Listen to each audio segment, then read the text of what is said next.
Ladies and gentlemen, someone says, what's the future? Ladies and gentlemen, start your engines.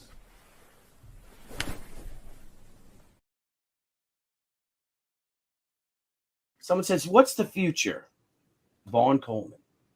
Ladies and gentlemen, welcome.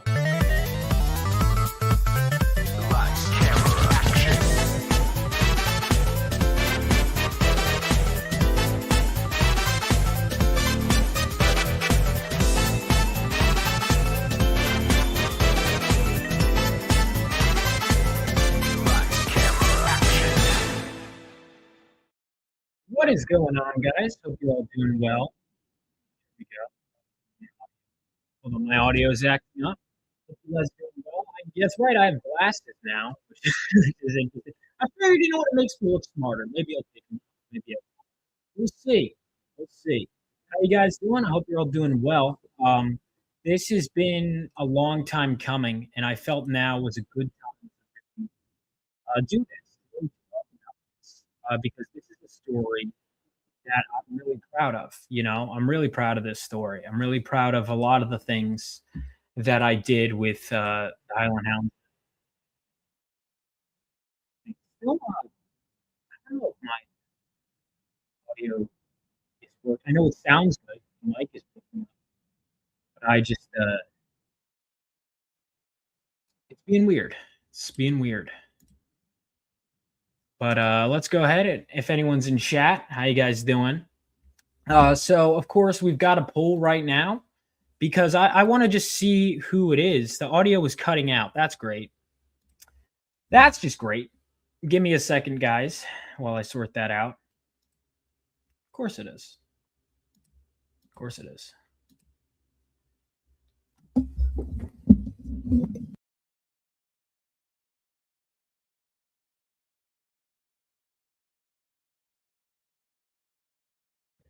There we go. All right. That was weird. What's up, dog? How's it going? So we're just going to work through these technical difficulties as best we can. Yeah,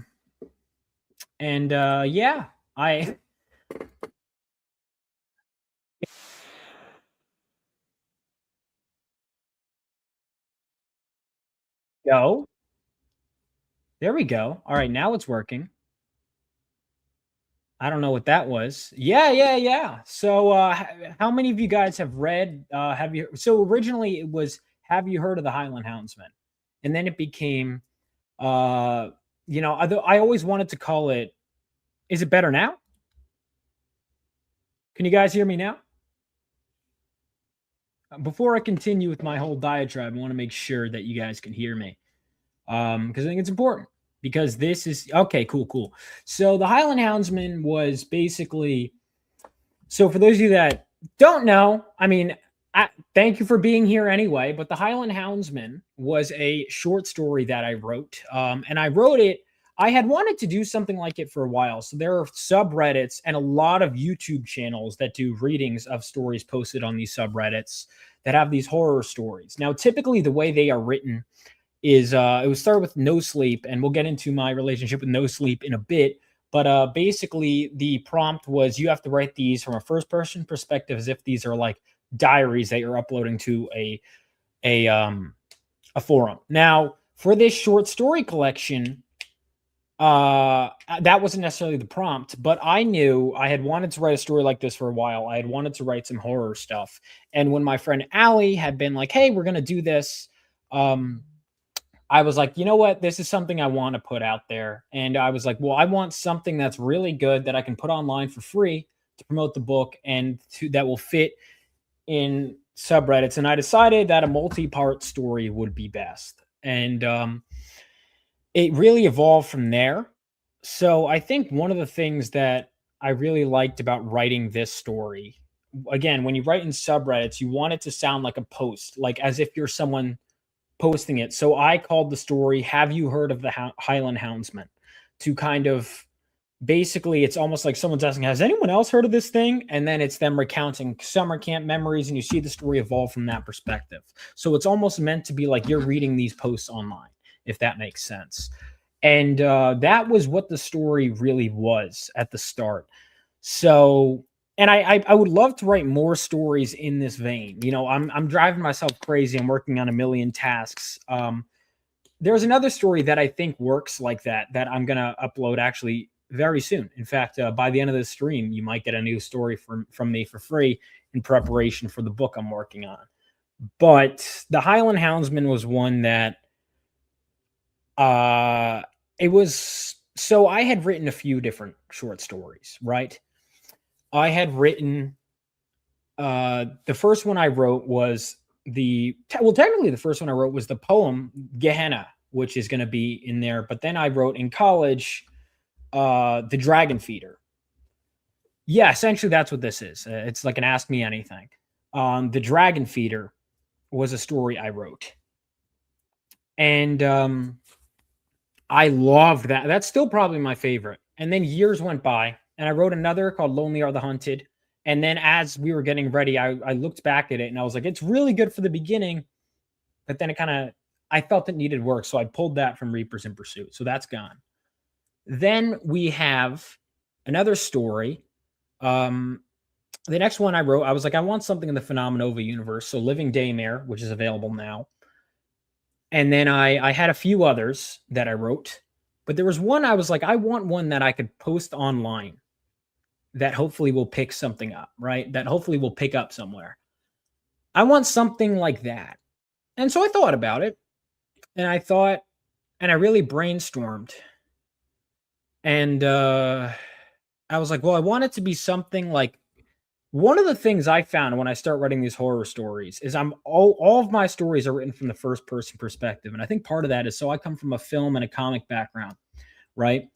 I started with film. And one of the things that you can't do in either of those that I found from going through these horror story narrations is you can't really put yourself in someone's head the same way you can in the short story, right? You know, with film, it's like, this is what happens and there's a camera watching it. Or, you know, there is, with comics, you're describing to the artist what to draw, what to show the audience, right? What I like about these kinds of stories is you get to really have like a stream of consciousness. You get to kind of go where you want. You don't have to worry about what is laid out visually for the audience. You just have to explain it in whatever terms you think are best. And then later on, if you want to adapt it in another medium, that's fine. But I wanted to hone in on the medium I was writing in, because I feel like there are certain things. One of the things I like about writing screenplays, even though it's been a while, is there's certain things you can really only do or do best in a movie. Okay. There's things you can only really do well in a comic book that you can't do in a movie, and vice versa. And there's things with short stories you can't. And then I took that and I decided to apply it to this, and I used the limitations I had to do something special. So what was the Highland Houndsman? Well, the Highland Houndsman, I was like getting ready for a ski trip with my friends, and I was like, okay, I only have a few days. I want to write something. I want to get it done before the trip. Now, that didn't end up happening. This ended up, I was like, this will be a quicker story. Ended up being the longest story of the batch, but it needed to be. I would really hone in, and I was like, what do I want to do? And I thought back to my memories at a summer camp. So, and there was this thing. It's still, so much of what I wrote in there is just straight up memories from a summer camp that I went to. So there was this summer camp called Camp Hayes that I went to. So Camp Hayes was originally for kids that lost loved ones in 9/11. It was founded by Chuck, Janice, and Eric Hazelcorn, who lost Scott Hazelcorn. He was their son, Eric's brother. So Scott had died in 9/11, and then there was this Camp Kennybrook that I believe he went to as a kid. And after Camp Kennybrook ends, this is in upstate New York, they give us for a week Camp Hayes. And it was meant for kids who lost loved ones in 9/11. My older cousins went, and then when I was old enough, I went. What's funny is, if you look up Camp Hayes, I was like, I wonder if I'll come up. Look at this image. See that blonde bob right there? That's that's my head. I was like, wow, I have pictures and I could post some of them online. I could go through some of them. I had a busy day, so but I could go ahead and find some stuff. But that was it. That was Camp Hayes. Some of my favorite memories I've ever had were at this summer camp, and I still talk to some of them to this day. Not as often as I wish, but I still talk to them. There I am again, right there. And so much of what I wrote about in this story was really just me reliving my camp memories. Now I'll tell you where the creative liberties start. So one of the things, obviously, I was like, well, I had already have this comic out, Phenomenova, right? And my main character, Galvanite, already very much like me, and his father is killed by terrorists, right? And I was like, well, I don't want to just do the same thing again. And so I decided for the Highland Houndsman, I was like, well, I still want to keep the idea of people lost somebody. Let's make it my main character as an orphan. So that way we could almost be like, he doesn't have a family. This is his family. He has no other family. And that, if anything, that difference between me and this character made it almost higher stakes and almost made it more dramatic. Because this was his world, this camp.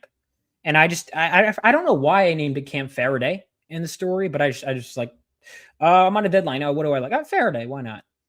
I don't even remember. I'm curious. Did Faraday have a meaning? Faraday meaning. I wonder if it had a meaning.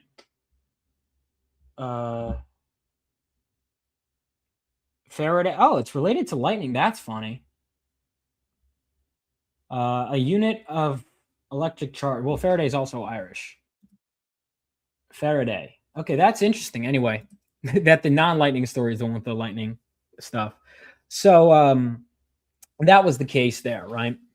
And now as I'm crafting it, and I want to start going through memories, I was like, well, I don't want anyone to be one-to-one with my friends, but I had characters who I pulled from, and I was like, well, this is this person, this, but I'd kind of mold them into the versions for this story, and I would match some people together and you name it, but I would also just do what made sense. So the characters were in some respects based on my friends, at least in part. And I think one of the things about this story too was the urban legend part. So how much of that was accurate? Was the Highland Houndsman a memory we had? Yes and no. So the Highland Houndsman was Cropsey. So what do I mean by that? What I mean is we didn't have someone named the Highland Houndsman. What we had Cropsey. Cropsey was basically everything about the Highland Houndsman that I described, down to having a dog named Ziggy, was Cropsey for us.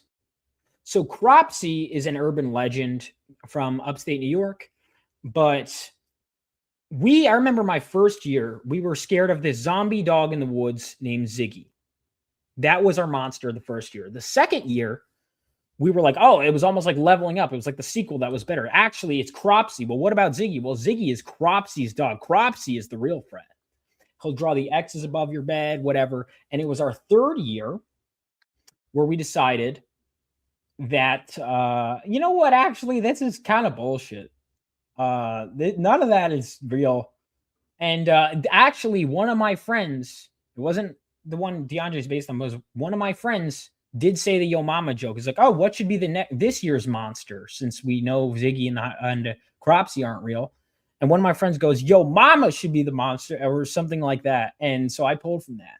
Like, so much of what is in this story is literally just me recounting memories, because I was like, this is good. And I think writing it from that first person perspective helped, because the reason it reads personal is because it is, down to the point where it's like me looking back at some of the stuff we believed, and the lore was just like, it was a game of telephone, like I described. It was all of us going, well, I heard this, to the point where I remember, one of the things I remember about this story was Well, there was so much, but like I remember when I was in college, we had to go and look through an urban legend we grew up with, and I was like, "Oh, Cropsey," and I had never really taken the time to Google it, and I started looking up Cropsey. I'm like, "Oh, so it's a known thing." Oh, and I was like, "This Cropsey, I don't know where our Cropsey came from because this Cropsey was very different." The Cropsey I heard about online is a well-known urban legend, but our version was like totally distinct. I remember one version of the story that isn't included in the Highland Houndsman. Actually, a friend told me about it. Was one of the possible origin stories for our Cropsey was that he was a camp counselor that was mean, no one liked, and so the campers decided to like do something with a golf cart, and he ended up crashing into the rock and dying. And I had totally forgotten about that. But it was like, oh, and he haunts to get revenge on the campers. And I had already basically written the full story when my cousin told me, he's like, you remember that version? I'm like, what? So that one's lost. Maybe I'll use that for something else. I don't know. And there was another version. I remember one time, because again, we would just make stuff up. There was stuff I cut from the Highland Houndsman because I was like, I have too many possible origins. Like, we get the point. He could be this, or this. One of the versions, I'm remembering some of the versions we had come up with for our Cropsey. We were walking in the woods during the day, of course, and we see this piece of metal. And somehow, I think it might have been me. I was like, oh, well, that's part of a plane. Maybe like Cropsey died in a plane crash in the woods with Diggy. And it was like, oh, okay. But I guess he was like a killer that was on the I don't know. We would just make shit up and be like, yes. Oh, I heard that too. And it was just so stupid, the stuff we would come up with. One version I remember my friend telling me was, oh, well, the origin story for the Highland Houndsman and Ziggy was there was like the dog dressed as a deer to like attract other deer so that way they could kill them, right? It was a guy hunting, and he accidentally killed his dog, and that's why the dog's a zombie. And I would just remember, and I'm like, that's too stupid for this version of this. That's too dumb. No, like there were cuts that had to be made, right? For the Highland Houndsman. So why did I call it the Highland Houndsman instead of Cropsey? Well, that's because Cropsey again is a well-known thing. Which another weird thing about Cropsey that was scary. Cropsey apparently was a real guy. So that's nice. There was a real serial killer that Cropsey, the urban legend, was based on. But he was caught before the year 2000. Now, I was in summer camp at the early 2000s, so I don't know why we were still growing up with Cropsey stories if the real Cropsey was already caught. That's kind of messed up. That would have saved us. But you know what? It was fun. It was good childhood memories from camp. And I'm trying to think if we had other Cropsey theories. God, there were so many. So anyway, with the reason why he's called the Highland Houndsman is because I was like, well, there's already a well-known urban legend, Cropsey. And if I start describing all this shit that we came up with, like the dog Ziggy, like our version had like barely anything to do with Cropsey. He was so far removed. Cropsey, when I looked in the actual urban legend, was like an escaped mental patient with hooks for hands that would hunt people in the woods. So he hunted people in the woods in upstate New York. That's about all our Cropsey had. We might have had hooks for hands. I don't remember, which is why I add that as like a variable for the Highland Houndsman. But I was like, it's too different. If I just post this with Cropsey, people are going to be like, this isn't lore accurate. That's not Cropsey. Cropsey is hooks for hands. He's an escaped mental patient. And so I knew if I wanted to recount my childhood version, the best way would be to make him his own thing. Well, I wanted to keep Ziggy. And so I would think, I'm like, you know what? This gives me a chance to create my own urban legend. Since we already kind of did as kids, let's give him his own name. And I was like, well, like, it was kind of like a hilly area when I was like, well, what are some words for that? Okay, Highland. And he had a dog, Houndsman. And I was like, all right, the Highland Houndsman. There we go. So that's how that came about, which I actually think is a more fitting name for our version of Cropsey, right? And again, I just kind of threw things together for this story, for what it could be.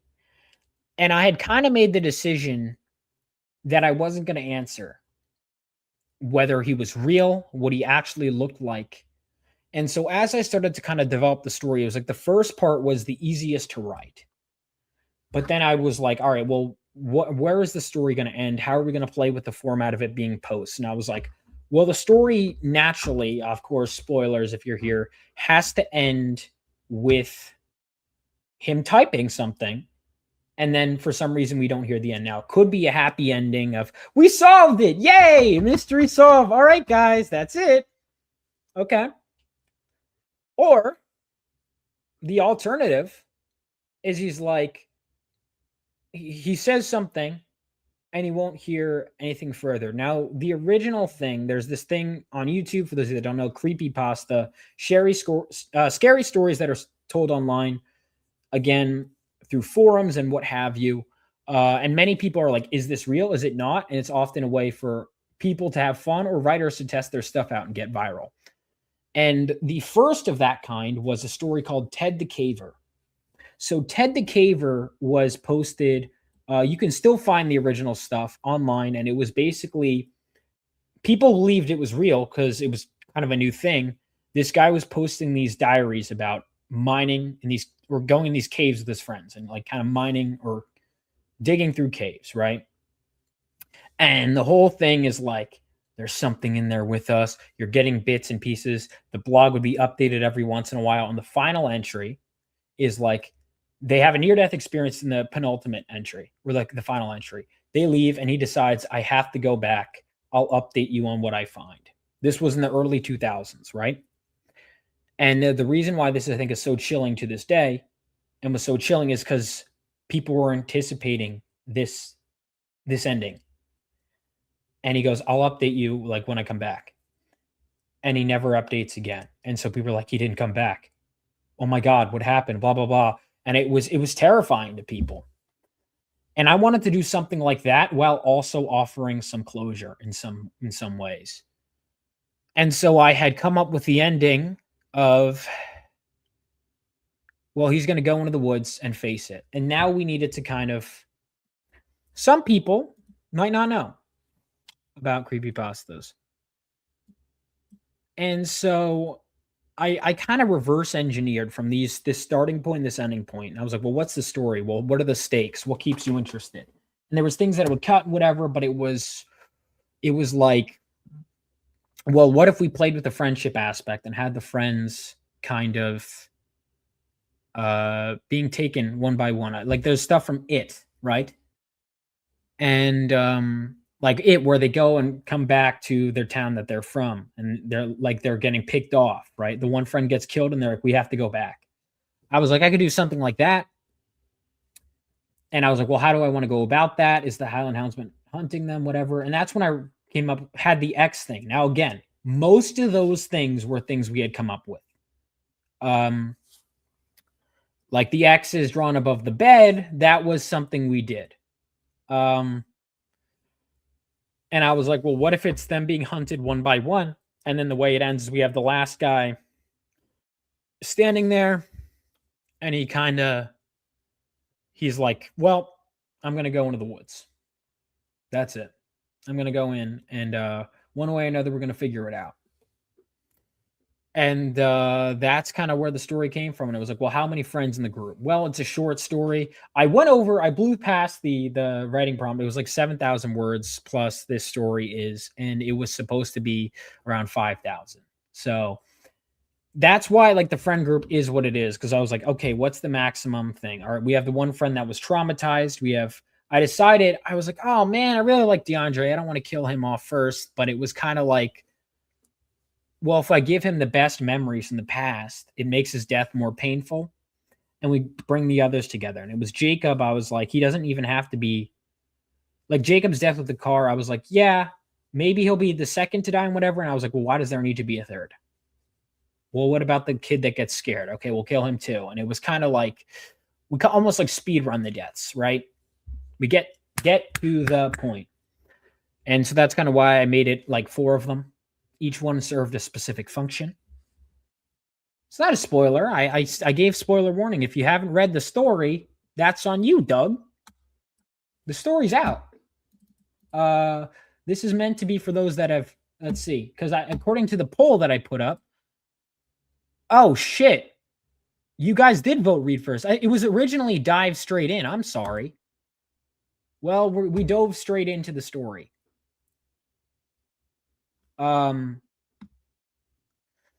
Yeah. And so I could read the story on stream if you guys want. You guys read it? Like, how many of you in the chat have read it? Because I had assumed most of you had read it that are watching now.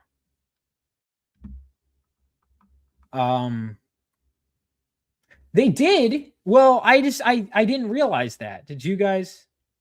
All right. So you guys haven't read it. Okay. Shoot. That changes things. All right. So I guess I shouldn't have ended the poll. Do we want to keep going, or do you want me to read the story before I give anything else away? I genuinely thought most people tuning in would have had read the story. I thought, I was like, why would you tune in if you didn't know? I could give a live reading on stream. You guys want that? Yeah, I could read the story. It would. All right. I just didn't expect you guys to hang out for a story you hadn't read. Thank you guys for tuning in. I genuinely was like, all right, this will appeal to like 5 people. And I was like, oh well, the 5 have. So all right, I'll go ahead and read it then, if you guys want. And then I'll break it down. Damn, all that trivia. All right, go back and watch the earlier parts of the stream then. Jesus. I thought you guys would have known. All right. So change of plan. We're going to do a live reading of the Highland Houndsman. Since it's online for free, obviously this is my story. I own it. But you guys, if anyone wants to do their own audiobook version, you could feel free. You know. I also want to say the Highland Houndsman will be available in print form as well as part of a book. You can get the book digitally for Reapers in Pursuit, which is an upcoming campaign. It should hopefully be done. I'm hoping next week we can launch, but we will see. So sign up for Reapers in Pursuit. And if you're wondering, Vaughn, how can I read this story? You can go to my website, which I will also put in the chat, Rebel Oasis Studios. And if you go through titles, you can actually find the story on there for free to read. It's also available in various subreddits. All right, so we're going to get into it. Jesus, I didn't mean to spoil. I was like, oh, well, the writer commentary and Q&A. I was anyway. Let's get into it. So the story itself, based on the audiobook, should take about like an hour, probably a little less, to read.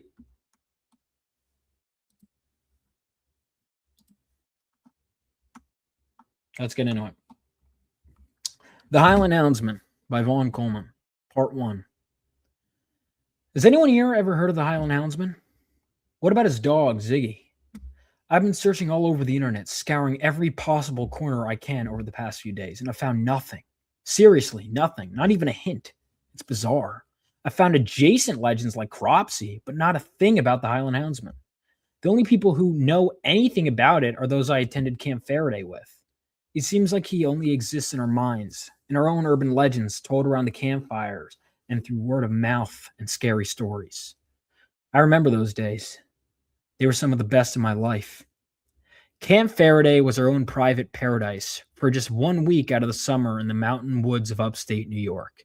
It was there that I created my fondest memories with my closest friends. Camp Faraday was set up for children who lost a parent. In my case, I lost both and was raised by my grandmother. Despite the tragic circumstances that led us there, what we found when we got off the bus was a dream. In lieu of the family we lost to get there, we gained a new one in each other. I found my best friends in the world, my brothers. During that magical week, whatever troubles we took with us were abandoned at the edge of camp. Our different backgrounds didn't matter, especially not back then. We were so young. We meshed together. We'd rip on each other and pull pranks to no end. We'd laugh until our stomachs hurt. We'd bond over our nerdy interests and debate which fictional character would beat the other in a fight. Most importantly, we'd be there for each other, shoulder to lean on when it mattered most. We had someone to talk to long into the night, someone to confide in and share each other's pain with. See, my friends at home didn't get it, not like the camp friends did. In those moments, whether you were a white kid from Connecticut like me or a black kid from Harlem like DeAndre, it didn't matter. We were all the same. Our bonds ran much deeper than any of the ones with my friends back home. I could never explain it to my home friends. Their inability to understand made the camp bond all the more special. You'd think that seeing them once a year would mean we weren't as close as my other friends, but you'd be wrong. If anything, that made things more pure. When we saw each other, our eyes lit up, and we picked up right where we last left off. That they wouldn't disappoint me. They were always there. But my memories of Camp Faraday would be incomplete without the Highland Houndsman. I can't remember how I first heard about him or even where the rumor first came from, but I know it existed long before I got there and long before my oldest bunkmates got there. Hell, my counselor, Justin, knew about it, and he promised he'd tell us the story if we all behaved one night. We never felt so motivated. We quickly fell into line, and we corrected anyone who was misbehaving. We needed to hear this story. Finally, when all was settled, when it was time to tell scary stories, we gathered around Justin as he lit up the flashlight under his face. Do you know the real reason why you're not allowed to go into the woods past midnight? He asked. He revealed that it was because that was when the Highland Houndsman roamed around with his dog, Ziggy, and he'd kill any camper who went into the woods. That was why we had to stay within the camp lines. That was why we had a curfew. In truth, we were being protected from the evil that lay out there. I remember the shivers all up and down my spine, but I was still intrigued to no end. What was likely told as a simple urban legend and a reason to keep us in line became our obsession. Soon we became lore experts. We demanded to know every little detail of the story. And when we didn't have any, we would fill in the gaps. It's all blurry now. What was part of the original urban legend that Justin told us and what we made up, I'm not sure anymore. I now realize that half of the legend that I remember was essentially the result of a really, really bad game of telephone played by a bunch of hyperactive kids with wild imaginations. More than half, most likely. Who was the Highland Houndsman and who was Ziggy? Nobody knew for sure, and that drove us crazy. Aside from the baseline, here's what I remember all of these years later. I think the Highland Houndsman had one eye. I don't remember whether he had lost one eye somehow, had a deformity at birth, or if there was another reason. However, I'm sure we had theories about it. I think he had a hat too. Whatever the case, he was scary looking in my mind, that's for sure. I think he may have had X's all over his body, but that one may have just been us getting carried away with the details. Who am I kidding? All of this was us getting carried away with the details. One of the other lore bits we came up with was that if you had 3 X's drawn above your bunk bed, that meant he was going to kill you. Not sure how that bit started, but it led to a lot of fear and a lot of X's above people's beds in our bunk. Most of them didn't even look threatening. They were drawn with colored pencils or whatever we could find. Yep, a lot of us became bad actors and drew above each other's beds to scare them. Looking back, I think that was just a way for us to A, prank each other, and B, keep us involved in the action with the Houndsman as an active threat. So that way we could keep the scares and the entertainment going without having to actually walk into the scary woods past midnight. There were also more rules we'd make up, or we'd pound on the outside of the cabin walls to scare whoever was inside. And then we'd say it was Ziggy or the Highland Houndsman.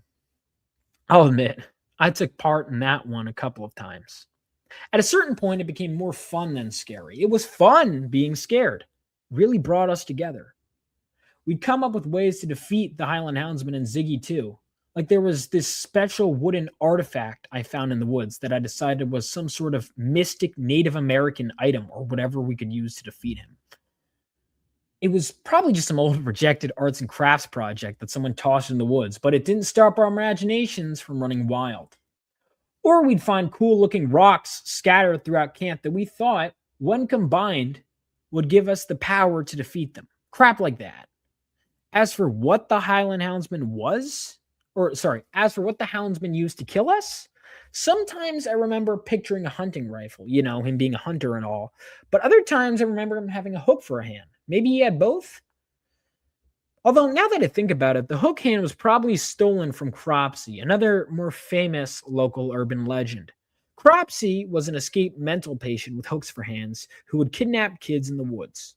Then again, the whole legend could have been stolen from Cropsey. Like I said, a game of telephone. Ziggy was his dog, although I always pictured a giant, monstrous, gray wolf-like beast. Essentially, imagine a giant, hellish, evil zombie dog and its hellish, evil zombie owner. That's who the Highland Houndsman and Ziggy were. Everything changed one night at the end of our third year. I was 8 years old. I was always the runt of the group. The others were 9, which meant we were big kids now. We could do anything. For years, we talked about how we would sneak out past midnight, but there was always an excuse. We'd get in trouble, we had to wake up early, all just excuses. The truth was that we were scared, but this time I was determined. I felt extra brave, and I asked others if they were feeling brave. Most weren't, but there were a few, just a few, that were. DeAndre, my best friend, was always up to the task. He was almost 10, and he was the biggest, tallest, gentlest giant. If anyone would have my back, he would. Then there was Alfie, who I knew for a fact would be in. The kid feared nothing. He was the one person, I think, that was more excited than me about this. When I came in with his enthusiasm, he matched it tenfold. Even if I wanted to quit, I knew he wouldn't let me. Last came Jacob. If DeAndre was my right-hand man, Jacob was my left. And if we were finally doing this, then there was no way in hell he'd miss out. After everyone was asleep, Justin stepped out to see his summer fling, another counselor named Mary. It was time to pounce. We got up and out of there. We rounded the corner behind the cabin, flashlights in hand, but we didn't dare turn them on yet. Not until we were sure we were in the clear and that nobody in the cabin next door would see us. At that point, we were more scared of getting caught by the counselors than we were of the Highland Houndsman. Once we passed through, we walked a little further, and I felt the fear start to creep in. I started lagging to the back as Alfie plodded along, taking the lead, moving faster, not slower. I felt a sinking feeling sink deeper with every step as we passed the cabins. "Wait," I whispered, yelled. But Alfie was already too far ahead. "Slow down," I whispered, yelled louder. It was no use. DeAndre looked back to me, and then he got the others to stop. "What, you scared?" Alfie mocked me. At that point, I had to swallow it down. "No way." Before I could protest any further, he was off. DeAndre looked at me and asked if I was okay. I swallowed my fears. I followed, further into the woods. Flashlight turned on, finally. I was scared, sure, but I wasn't about to be a big baby over it. We stepped closer and closer to the borderlines. It was okay. I had my friends with me. Soon we were over. Suddenly, we hit the woods, and I felt a tingle in the back of my neck, and those little hairs stood up. I had this chilling feeling that we were being watched.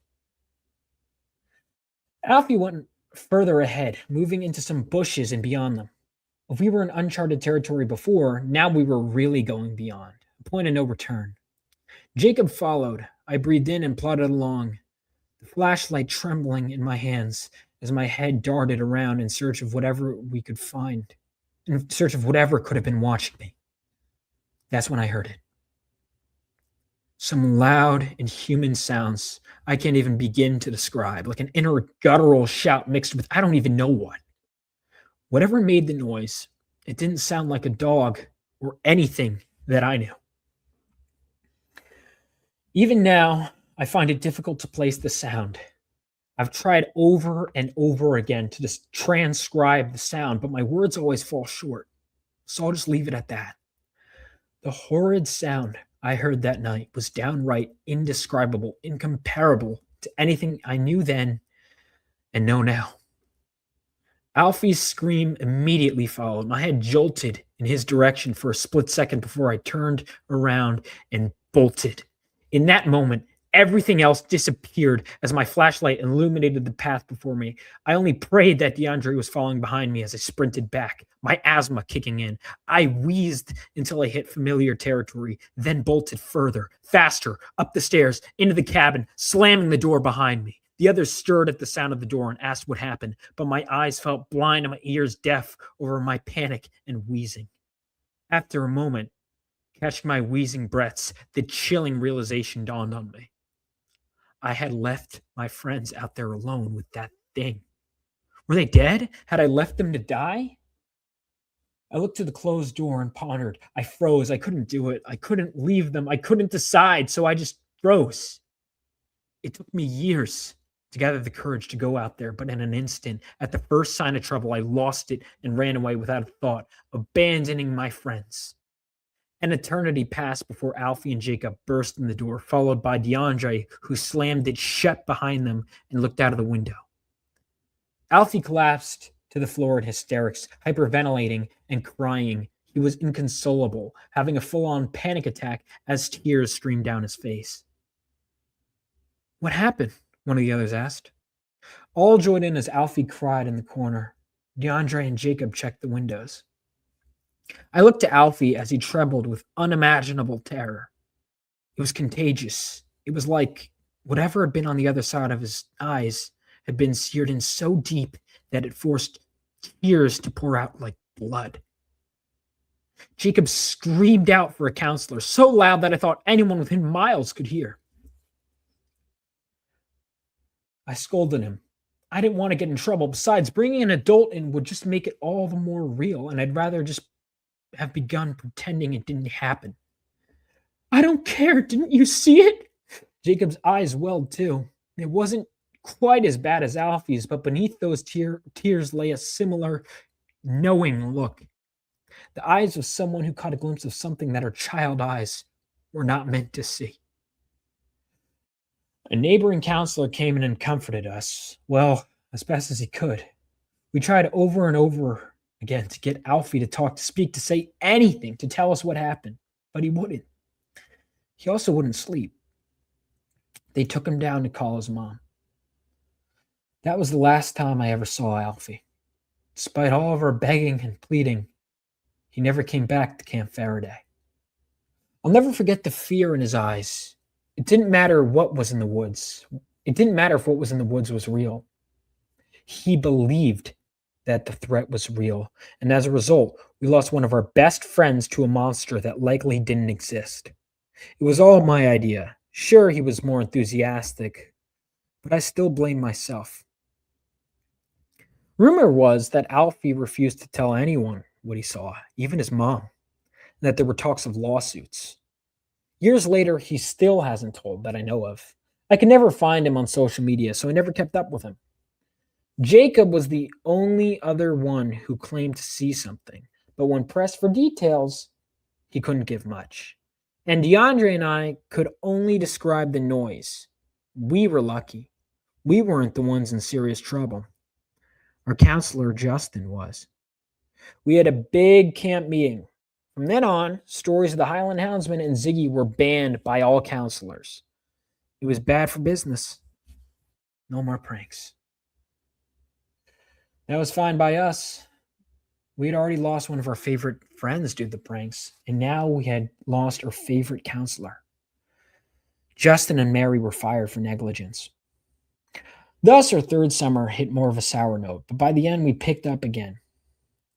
The rest of us made a promise that this wouldn't taint our memories of this place, and that we'd return next summer for a better one. During our break, things changed. I matured and thought about things as I recounted details to my grandmother and my friends. I mean, Alfie was always a drama queen anyway. I remember he cried when Benny accidentally knocked his ice cream cone out of his hands 2 summers before. We made a whole 30-minute, he made a whole 30-minute ordeal out of it. Just imagine how upset he'd be over a stupid prank, especially after all of these years of buildup. And Jacob, he didn't even know what he saw. The next summer, it was business as usual, minus Alfie, which sucked, but we carried on like it was nothing. If anything, it drew us closer to each other. Toward the end of the first night, as we had a quiet part in the night where we reflected, I came to an important realization. So the last 3 years were all about the Highland Houndsman and Ziggy, and let's be real, we all know they're not real anymore. It was just a prank. Everyone agreed. I suppose by this time we'd all matured a bit. We all knew. We had decided it was time to grow up and stop believing in our childhood monsters. It was bittersweet. It had brought us a lot of great memories as well as some bad ones. But even then, we came out stronger because of the bad ones. It was time to put it to rest. I still look back on that night, on that realization between all of us, as one of the moments when we grew up. So what now? What's this year's monster going to be? I asked. Yo, mama, DeAndre responded, and everyone burst out laughing. Even as I typed this, now a 21-year-old man, I laugh at it. It's just stupid, low-effort joke. But the way he said it will always make me laugh. I don't know why. Now it hurts a little knowing that I'll never be able to hear him say it again. My heart sank when I saw the pictures of him and the accompanying words on Facebook. I remember dropping my phone when I first read the words, passed away. I let it slip through my grasp. Who cared that it hit the ground? My hand shook. The world fell still as it took a moment to gather myself. He was gone. My best friend was gone. I would never see him again. My first thought was regret. How could I let my best friend go? Why did I never reach out? I scrolled through our texts. The last one was a brief exchange years ago. I asked him if he'd be at New York Comic Con that year. He said he would. He said he couldn't make it. I said we'd meet up after, but I got too busy. Oh well, next time. We always think there's going to be a next time. We're usually right until one day we're wrong. And we never know when that day will be. My mind sent me back to that one time on the rock. It was our favorite spot in the woods. It was ours, and we made damn sure that every other bunk on camp knew it. We would chase off any younger camper who dared to take control. Sometimes we were nice and let them join us, but there was no mistaking it. It was ours. The older bunks knew it was ours too and stayed away. In truth, they probably just didn't care enough to fight for it. Not like we did. To them, it was a rock. To us, it was more. We'd fight each other over it in games of King of the Hill, endlessly running back up the hill after getting pushed off to claim the throne, betrayals, alliances, and a whole lot of fun and fake violence. There never was a real winner. Most of all, it was a spot where we could just talk. One day we got the news that there would only be 2 more years of Camp Faraday before it would close down. We talked, we vented, and we were scared. How could it be over? What if we never see each other again? I told them with shameless tears in my eyes that I was afraid to lose them all. DeAndre put his arm around me and spoke in his ever-comforting voice. No matter where we are in the world, no matter what happens, I will always be there for you. I will always be there for you guys. Always. You're my best friends in the world. You're my brothers. He was right. We were brothers, family. Our bonds were deeper than blood. We promised we'd stay in touch no matter what, even after camp ended. We promised we'd see each other every year no matter what. Then reality set in. Life got in the way. And now death got in the way. DeAndre had been working a construction job when an accident occurred. He and several others were killed. I'm not sure of the exact details, but from what I hear, it was bad. Really bad. As soon as I found out about his death, I reached out to every single friend from our bunk that I could find before the wake. Host got back to me. We talked, and it wasn't the same as when we were on the rock. However, we wanted to keep in touch. I asked if they were going to the wake. Most couldn't, and that broke my heart, but I swore I'd move heaven and earth to be there. The only other bunkmate who will be attending is Jacob. I'll ask him for more details about the Highland Houndsman and Ziggy when I see him. I wish I could still ask DeAndre. While I'm at it, if any of you have a lead on Alfie, let me know. Poor kid.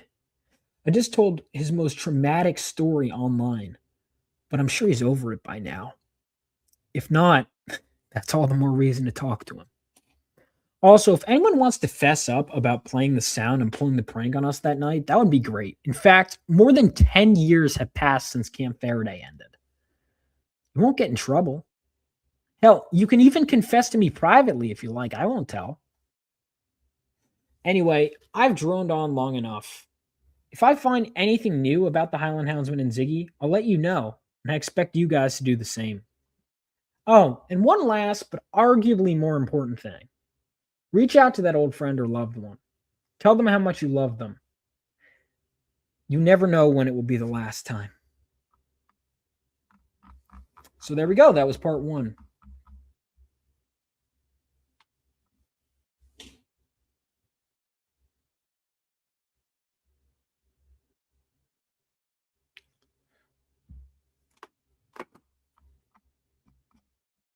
All right, so let me know what you got. So that was it. We'll get right into 2. I was just scrolling back up, double check a detail.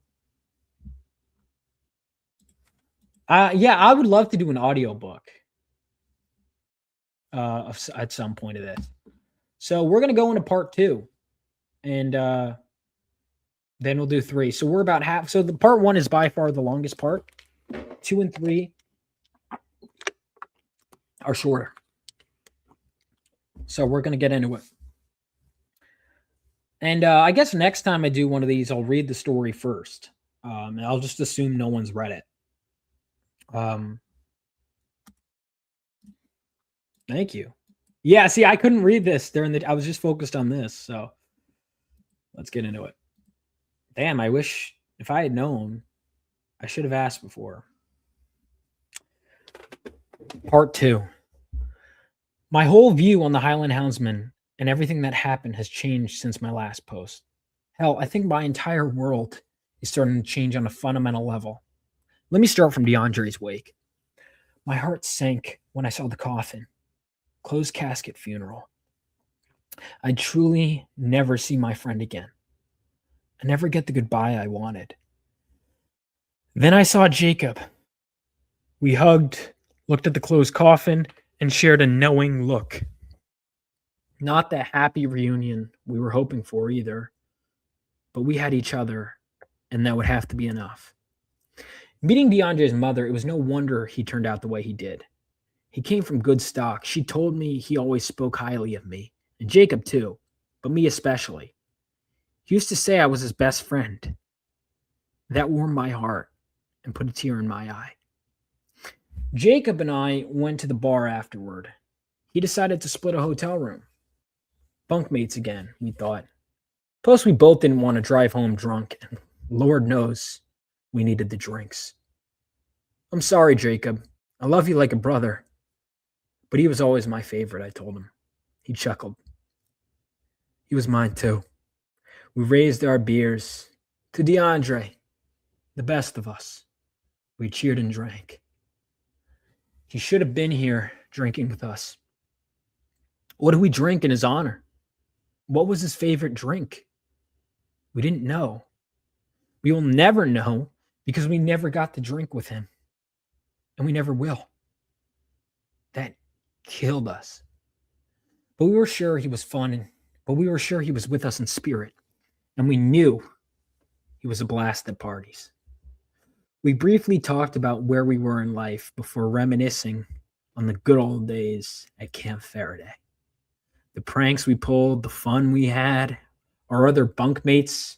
He admitted to being the one who stole my last candy bar during our 4th year. I admitted to banging on the wall outside of the cabin one night early on to scare him when he was alone. I couldn't believe the crap we used to believe about the Highland Houndsman and Ziggy. The stuff we'd make up. That's when he got real quiet and looked at me. You really didn't see anything that night? What? No. I sprinted back, remember? He paused and took a big, long drink. I did. Yeah, I know. One of the older kids, right? He shook his head and gave a knowing look.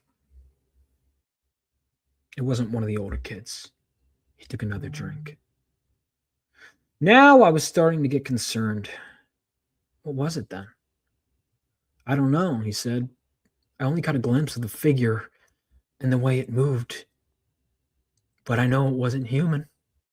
He looked at me. Did you hear the noise it made that night? I nodded. Yeah. Have you ever heard anything else even remotely like it since? No, I admitted. How do you explain that? It was someone with a speaker, one of the older kids, like we said. He was wearing a costume or something, too. This is what was told to us, what we had been telling ourselves for years. He shot me a condescending look. It struck a nerve I didn't take. Dude, you even said that's probably what it was, remember? We all agreed it was a load of BS. You started that. DeAndre agreed, who didn't see it, by the way, and Alfie wasn't there. Everyone was ready to move on, me especially.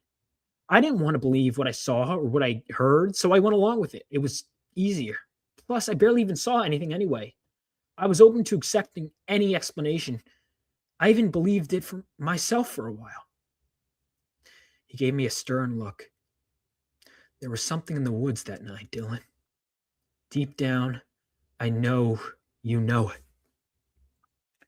The words seeped into the back of my head, past the things I wanted to say, past the mask I had been wearing so long that I had come to believe it was my skin back to that night. The unholy noise echoed in my ears even after all these years. The horrified look in Alfie's eyes pouring with tears as we held him. The way he shuddered, the feeling of sweat on his arms, the way he screamed, then the long silence that followed. Behind Alfie's eyes lay the answer I knew all along, the answer I suppressed. Alfie saw something horrific that night, something he could never unsee, something he could never know, and something he could never forget. Have you ever tried talking to Alfie about it? I asked. I could never find him. But eventually I found his sister Ava, the one he said he'd always pull pranks on. Well, I found her. I messaged her, introduced myself as a friend from Camp Faraday, and I explained that I was trying to get in contact with him. Eventually, she responded and told me he was super introverted and stayed away from social media. That immediately was bizarre, and I told him so. Jacob agreed. Alfie was never introverted. He was the most outgoing of all of us before that night. Whatever happened to him, whatever he saw, it changed him on a fundamental level and made him into a shell of the kid he was. Ava confirmed this to Jacob. She told him he never talked about what happened that night. Not to anyone, not even to doctors. Jacob insisted she try. She said she would. A week passed. Jacob asked again, and she blocked him. What was her name again? I asked. Ava Mayer. I searched up her name. I immediately came across obituaries and a news article from the previous week. I clicked. I read. She and her entire family were killed in a gas leak explosion. My heart sank. No. This could not be happening. Jacob called out, asking what happened as I scrolled in distress through the names and found Alfie. Alfie Mayer and his entire family were dead. They were all dead. The only two people left from that night now were us. 2 freak accidents back to back. Our friends were dead. In shock, we looked, we scrolled. I had a picture of the wreckage and something jumped out at me. My immediate first thought was to suppress it, to say nothing, but no more. No more would I suppress my memories. Hey, Jacob, I showed him the wreckage. This may seem weird, but His eyes lit up before I even finished speaking. Does this look like an X to you? In the center of the wreckage, two beams formed an X shape. It was unmistakable, hardly even subtle. Holy shit. It was a rough night. Rougher than that night after all the encounter. Rougher than that night after all. Rougher than that night after the encounter all of those years ago. This time our friends were dead and we could never confide in them. It was just us now. We talked, we theorized. We tried to explain it away, but we couldn't. I think deep down we knew that something was wrong. Dead wrong. We didn't want to panic or make assumptions, but how could we avoid it? All the while, the snaking feeling I felt that night after we passed our cabins in the woods crept back from the past. The feeling that something sinister was out there, that we were being watched. Only this time there was no escape. Why now? Why after all these years? What was it? Was it the Highland Houndsman? Was it Ziggy? Was it both? Or were those just characters we had devised to explain away something deeper, darker? I didn't understand it. I didn't understand why or how or what, but we knew what we knew. We could go to the police. We probably would, but we knew the answer we'd get. They'd think we were crazy, and maybe we were.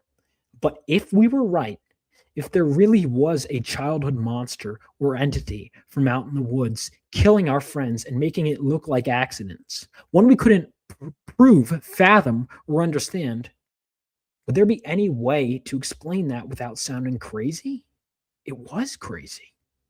That night, we would sleep on it and decide our next course of action. Jacob had a job interview later in the day and needed to leave early.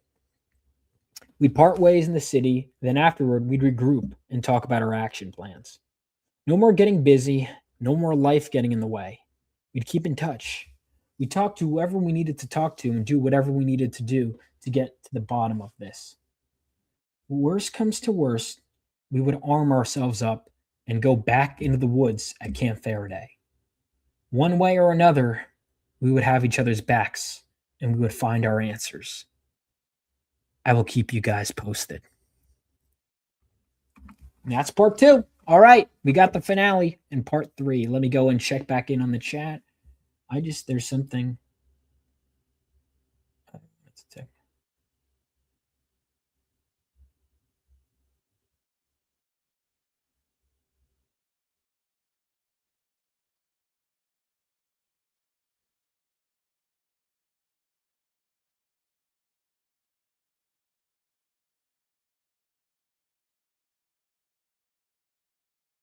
All right.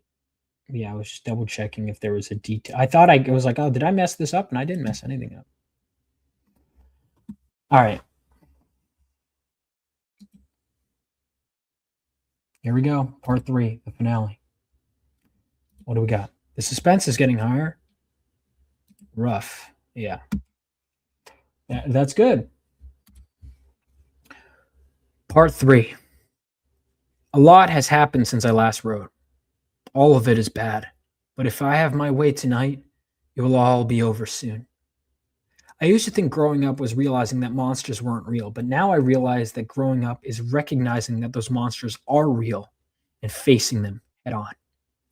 That morning, Jacob and I checked out and made our way to the garage. He needed to get out ASAP. He looked like he barely slept. Hell, I didn't sleep much either. I waited in the garage as they got his car. After the car pulled up, we hugged goodbye. I told him I loved him like a brother, and we agreed we would talk. I wished him good luck on his interview. I told him not to let this stuff get in the way and that he had this in the bag.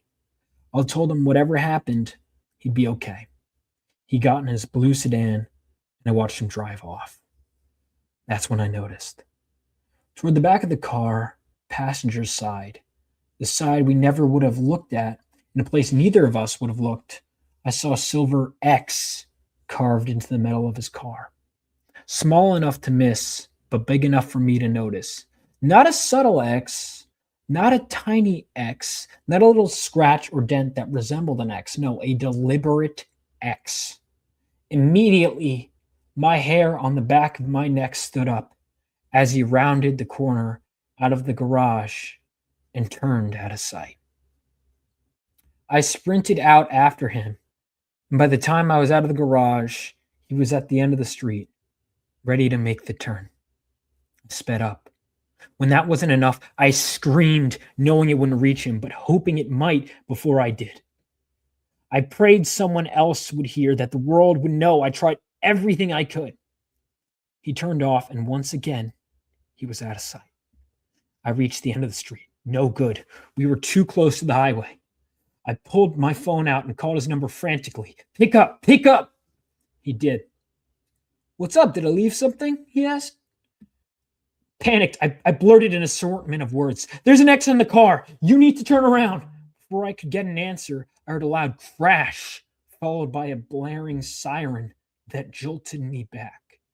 A cacophony of crashes and sirens joined in, but not just on the phone, but I heard it with my naked ear. They were coming from the direction he was headed. The intersection. I screamed into the phone as I tore down the street. I rushed past panicking people, which only furthered my own. I got closer and closer. I remember the car stopped at a green light, and I remember the rubbernecking of the passerby staring as I approached.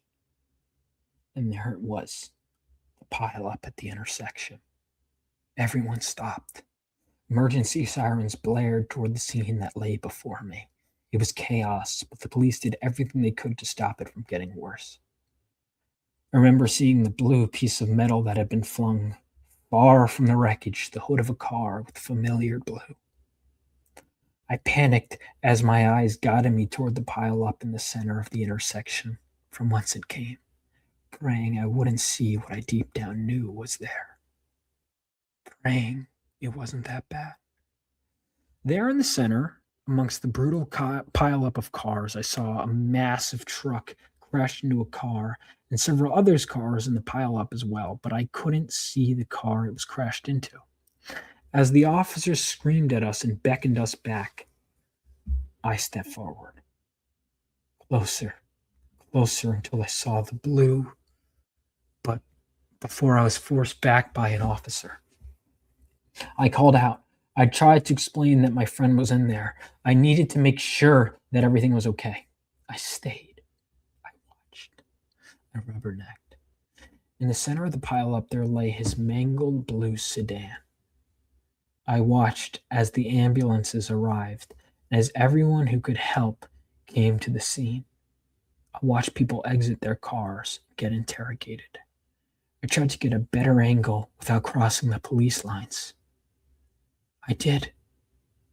I saw a shattered windshield spattered with blood.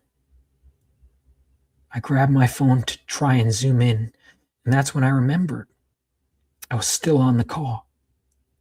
I tried talking and screaming into the phone, and my screams turned to desperate cries as tears flowed. There was no response, and so I begged the officers to check. They approached the car, and their reactions confirmed what I already knew. He was dead. I waited. All the while I waited. With every little confirmation, my stomach sank further.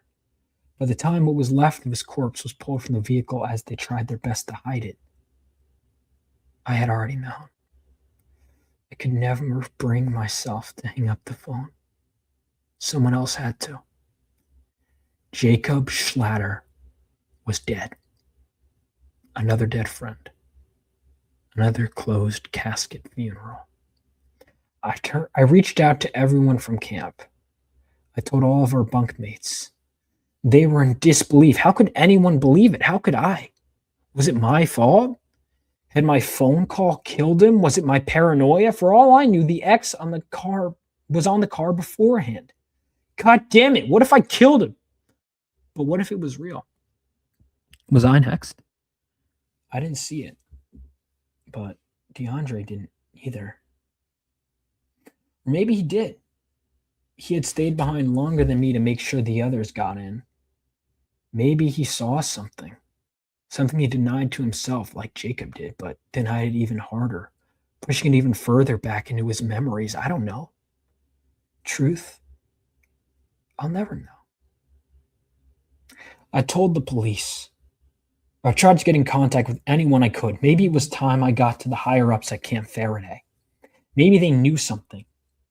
Police said they'd get back to me. A thorough investigation was in order. Until then, I was to remain silent. They sent me home and said they'd call if they needed anything, and I was to do the same. They even had local cops stay by my apartment overnight as protection. Like that would make a difference. The other bunkmates couldn't fathom what I was describing. The police couldn't. Nobody could. And maybe nobody wanted to. Hell, I was there that night, and I'd suppressed the noise I knew I had heard. I denied the horror in Alfie's eyes. If I could deny it, they could too. And the Highland Houndsman, or whatever the hell this was, knew it, I thought. Even still, Benny took my phone call. Benny was all the way down in Arkansas, made the time for me. God bless him. I think by the end he believed me, but he didn't know what to do. He told me he'd think and told me to stay home, get some rest, and stay strapped. I did. He told me to hold on a little longer and that he would be there for Jacob's funeral. He asked me to put my mind at ease. If I could last that long, that is. Why not kill us in the woods that night? That and so many other questions plagued my mind until finally I gave way to exhaustion and passed out. Whatever threats plagued me, I thought, I'd face them tomorrow with a clearer head. Jacob and I had promised to face it together just one night earlier.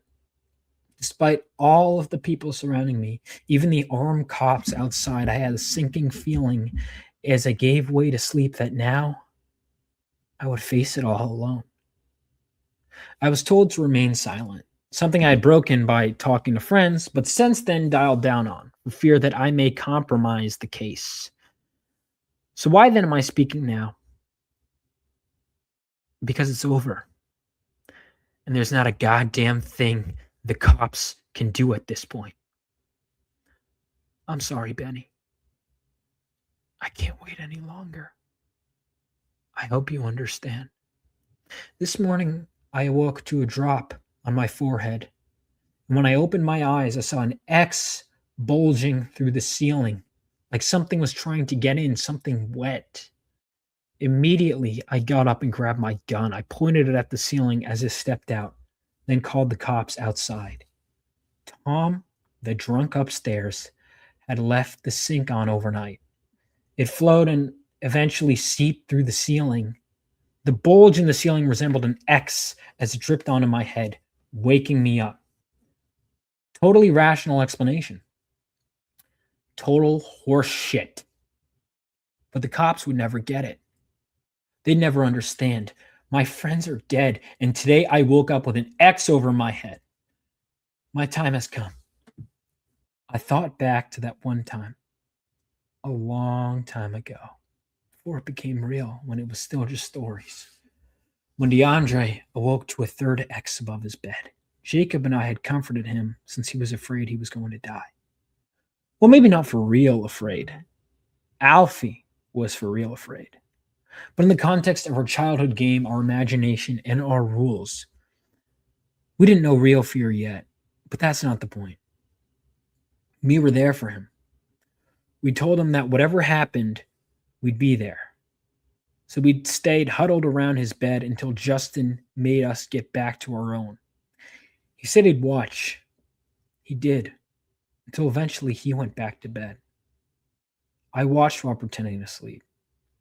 It wasn't until I got up to DeAndre, who was passed out like a log, that I saw I wasn't the only one. Jacob crept up there too and told me to go to bed. He said he'd take first watch and wake me up when it was my turn, or if he needed anything, or if he saw anything. I went off to bed and passed out, awaiting my turn. It never came. Nor did the Highland Houndsman. Yet DeAndre awoke to find Jacob by his bed on the floor, passed out with a blanket and a pillow. DeAndre wasn't marked for death by the Highland Houndsman that night. It was the other campers. Benny fessed up in the morning to drawing the third X. He felt awful. Again, not the point. We were there for each other. We all knew that. I think it knew that too. Whatever it is. I think the Highland Houndsman and Ziggy are just our explanations for something unexplainable. Maybe they are real. Maybe they aren't. I could have sworn the X thing was something we made up. Maybe that was something I convinced myself of, or maybe it became real as it targeted us. Maybe the X was something it did because we made it up to taunt us or signal us in some way that we could understand, that we could recognize. I don't know. I'll never know. At least, I may never know. But tonight I have a chance. A couple of hours ago, I dismissed the police and told them that if I needed them, I'd call.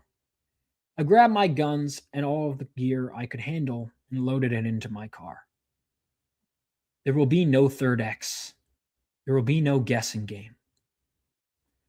I don't have time to investigate further.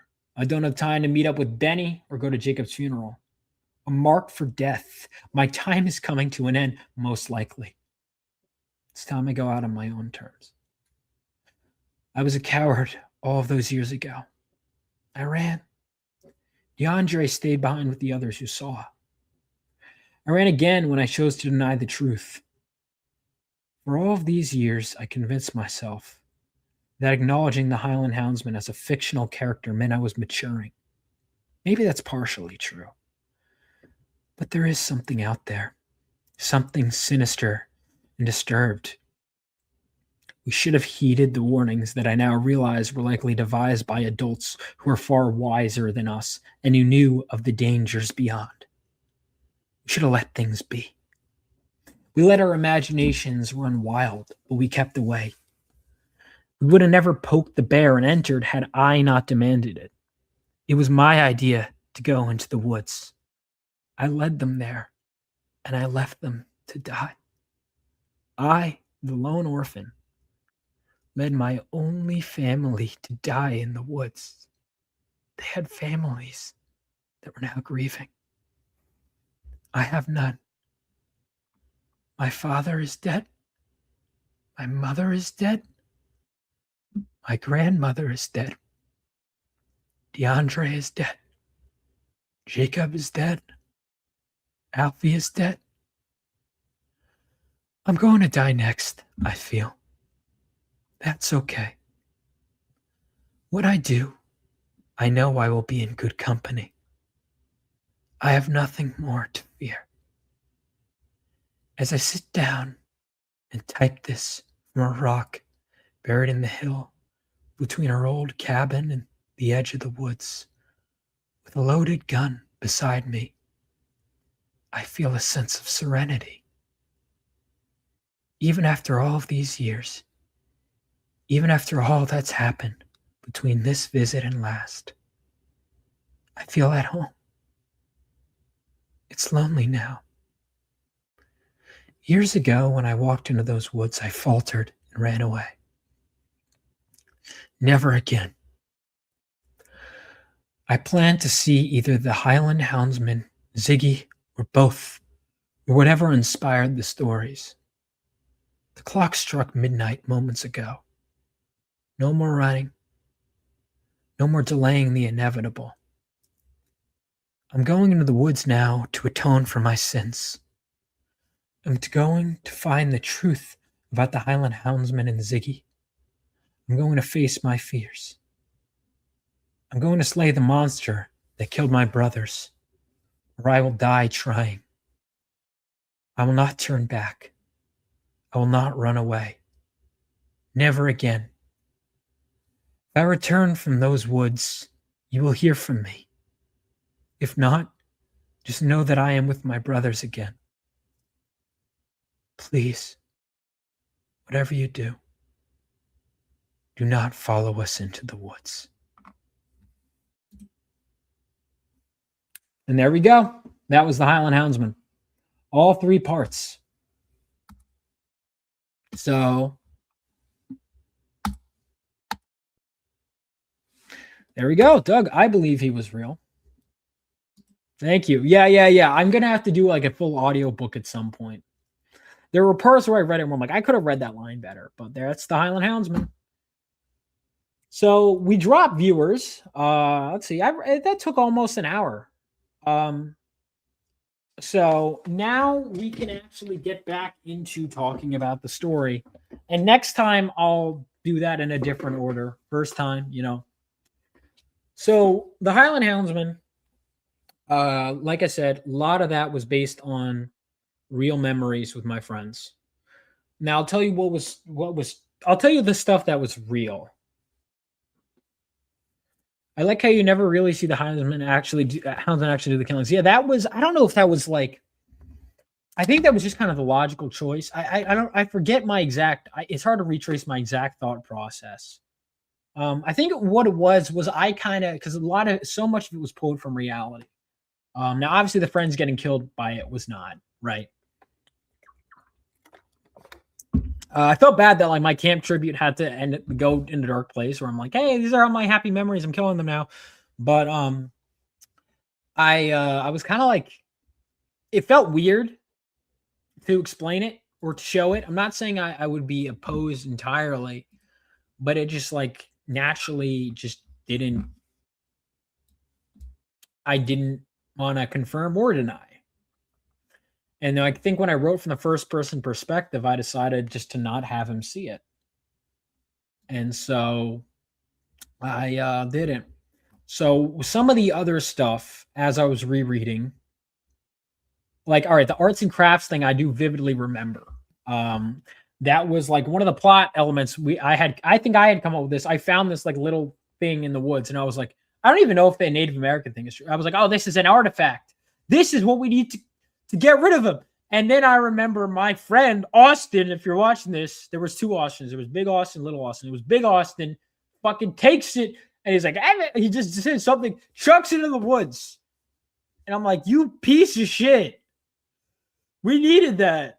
That was our hope. And I remember like cry. I think I cried. I don't know. But I was pissed. That was based on a real thing. I remember the thing about the X's above the bed and us comforting and saying, we'll be okay, we'll watch you. We didn't end up doing it. We actually ended up passing out. But I do remember one of my friends waking up with the third X. I remember someone fessing up, but we were like, oh man, the X's thing above beds was real. And most of them were in colored pencil. But we were like, oh. And there was tons of X's. So the rules weren't even really consistent. But our friend, I remember, like had an X above us. And we were like, oh no, man. We'll protect you. That I remember. And I think so. The difference was like the first year was Ziggy, the second year was Cropsy and Ziggy, and the third year we decided it was bullshit. So the change I made when I was doctoring the story to fit this narrative to make it real, or at least realish, was that I was like, all right, well, let's add a third year. Let's say instead of us like wrapping up the tension that there was a third year where we were older, but we hadn't decided it was a myth yet, right? And so I had decided that during that year, what if, like, because we had always talked, oh, we can't go in the woods past midnight or whatever. And we were always like, again, we would make up all these things so we could keep it occupied during the day and keep the scares going. But I think that the underlying truth was that we would all talk about how we will go in the woods past midnight, but we were all scared of going past midnight. So this was like, well, what if we actually walked in past midnight? What if there actually was something? So like everything up to that point was like based on real stuff pretty much. And that's kind of the point where it turns, right? What if there was this extra year where we still believed and we actually took those steps into the woods? And yeah, that was what we came up with. And then the Yo Mama, like that was true. And all right, so one other thing was like there were apparently Cropsy had been banned. Stories of Cropsy had been banned because apparently kids refused to return to camp. I don't know if it was from Camp Kennybrook or Camp Hayes or both, but there were kids that like wouldn't come back because of scares. And because they wouldn't come back, that was a thing. That was the thing. So yeah, that was like they were like no more of that. It was bad for business. So I kind of ramped that up. And I had a couple possibilities in my head play around. I remember a few ideas that it was one of the ideas I had, like the Jacob scene, where there was a version in my head where it was one of the counselors who confesses. I was gonna have a counselor who like confessed it was me who pulled the prank, and years later is gonna be like, yeah, they told me to say that, and that was gonna be a revelation in the bar. Like now that him and the counselor were like both adults and on equal terms, he's gonna be like, yeah, I lied to you kids. That was one of my rejected ideas. You know what? Maybe I shouldn't have said that out loud because I would consider revisiting that. And I'll tell you the honest to God truth. I've thought about it, right? Because this story was written on its own. I think the ending, I love the ending. I love the way I wrote it. I would consider doing a follow-up if I came up with an idea that I felt didn't diminish the original, but only enhanced it. So I could reuse that for that. Would you guys prefer this story be left alone? Or would you want a sequel? Let me just see. And if you don't know, you don't answer. You don't have to decide. Because I don't even know if I would make it.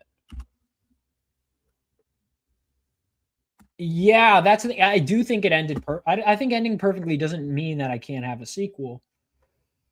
But like I have fragments of ideas and like enough on the cutting room floor where I could theoretically make another. But I would have to have an ending note that I'm like, this is satisfying as this, without like undoing the things I did here. Where were some other things that were pulled from real life? The ice cream story was fucking bullshit. I'm sure there was stuff like that.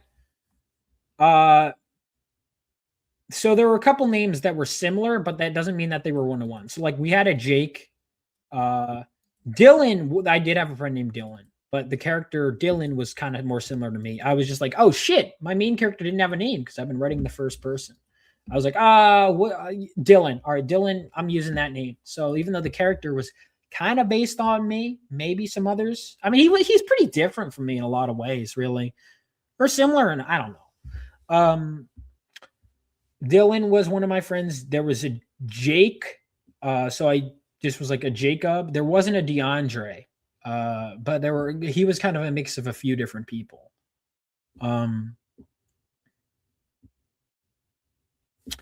Actually, Ziggy came from, there was a counselor named Ziggy, and I guess we had a counselor named Ziggy who we loved, and then there was also the dog named Ziggy. I think probably someone, I don't know how, I think the Ziggy thing, someone else must have played telephone before me, and Ziggy the counselor and Ziggy the scary thing and Cropsy must have mixed, and that was the first year monster we had. In the second year, we're like, no, it was Cropsy, but we were still attached to all the Ziggy lore we had come up with, and so we added them. I don't know. Yeah. I am too. I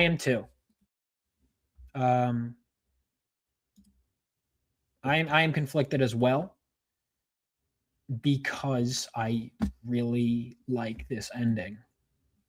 I didn't write it with a sequel in mind, but there was enough stuff where like I could do something with Benny.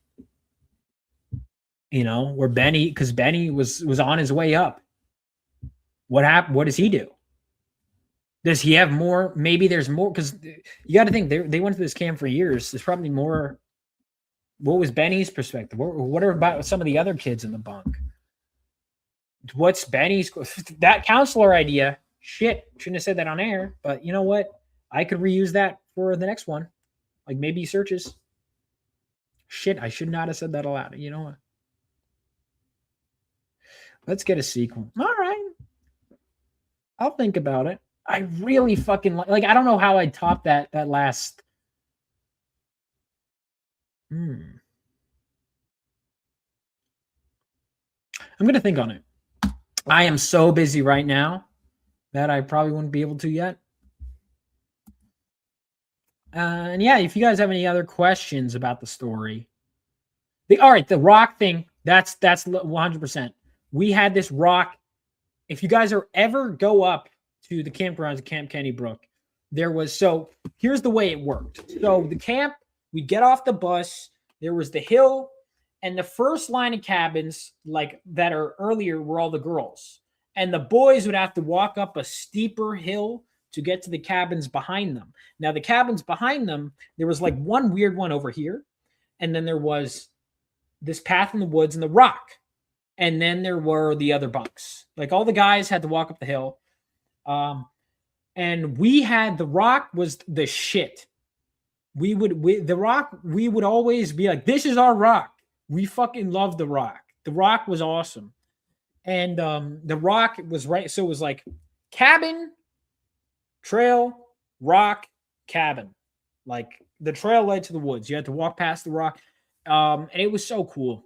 I wonder if I have any pictures of it.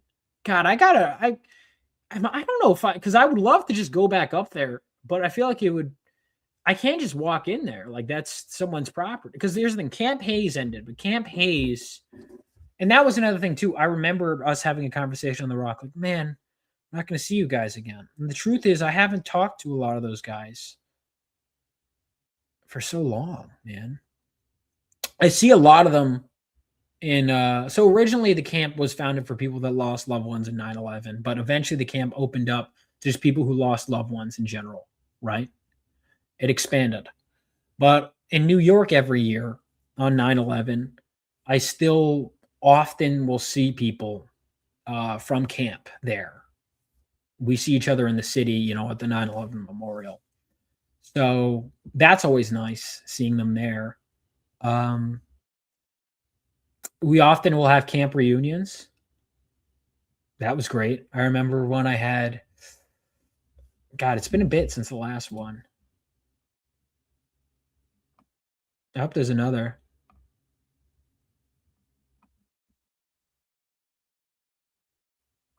I sent this to a couple of my camp friends and even two of my counselors.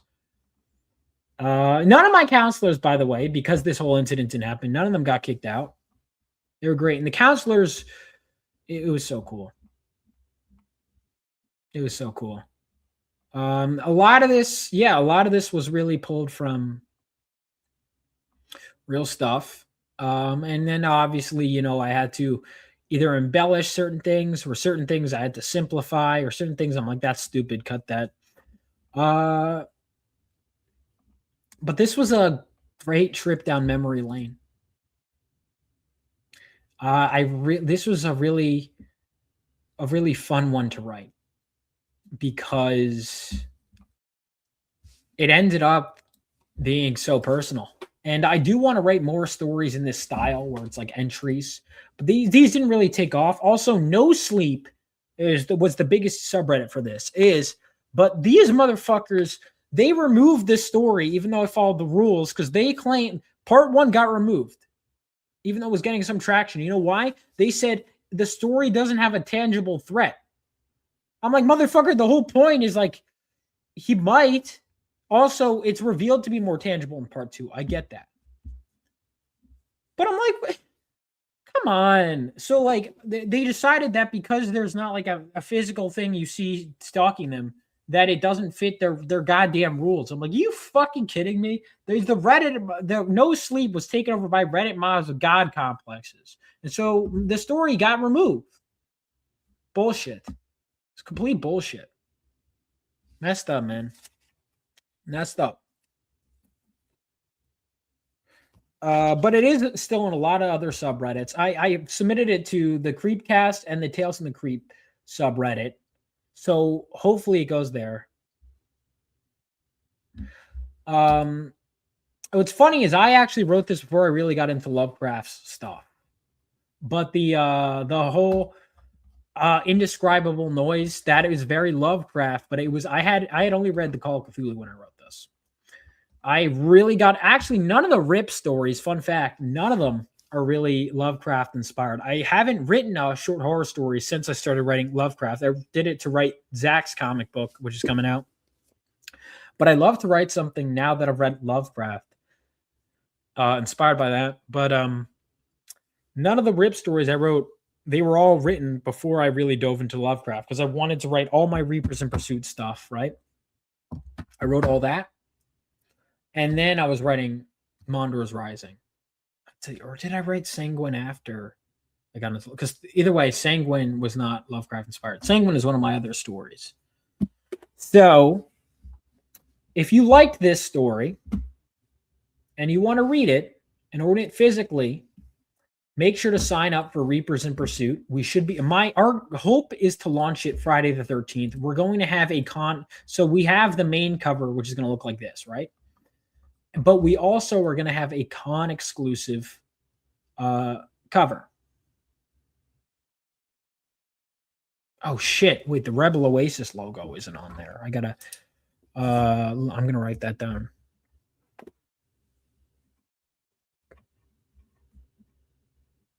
I gotta ask Allie about that. Any horror comics in your plans, Vaughn? So I have a horror storyline I'd love to do with Phenomenova. So with let's see, yeah, I could talk more about the Highland Houndsman, but if you guys have any questions in that regard about the story or about any of that, but I think one of the things, so horror comics, the master is Junji Ito because a lot of my ideas I don't know. It's weird. So like, cause there's such a big subreddit, internet horror stories are just so good. A lot of my ideas have been in that regard. In fact, I have ideas for Lovecraft inspired stuff, horror comics. So there are some horror related stuff with that. There is this story with horror elements that I'm writing for Zach, my buddy Zach, called Mondor's Rising. I'll sign up for that, should be soon. Zachary Marois at Zachary's Art on socials. He's done some work for me. Writing that. So in that respect, I'm doing that. Like I wrote some horror stuff for that.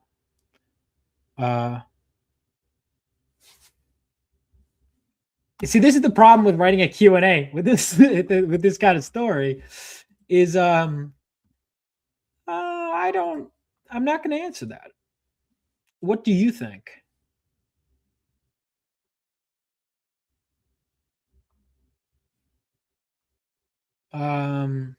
Let's see. Doug thinks he was real.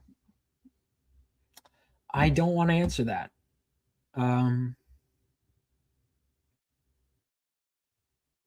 don't even know that I 100% have the answer, but I know what I lean toward.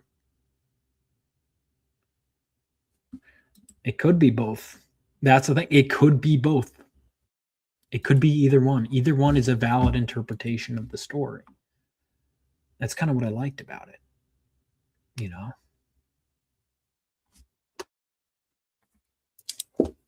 Up there, a rip is actually bigger than 152 pages. So that is going to be that. But so with Phenomenova, like, so I had this character Daymare. Where is he? Is he not on the sign up page? What the hell?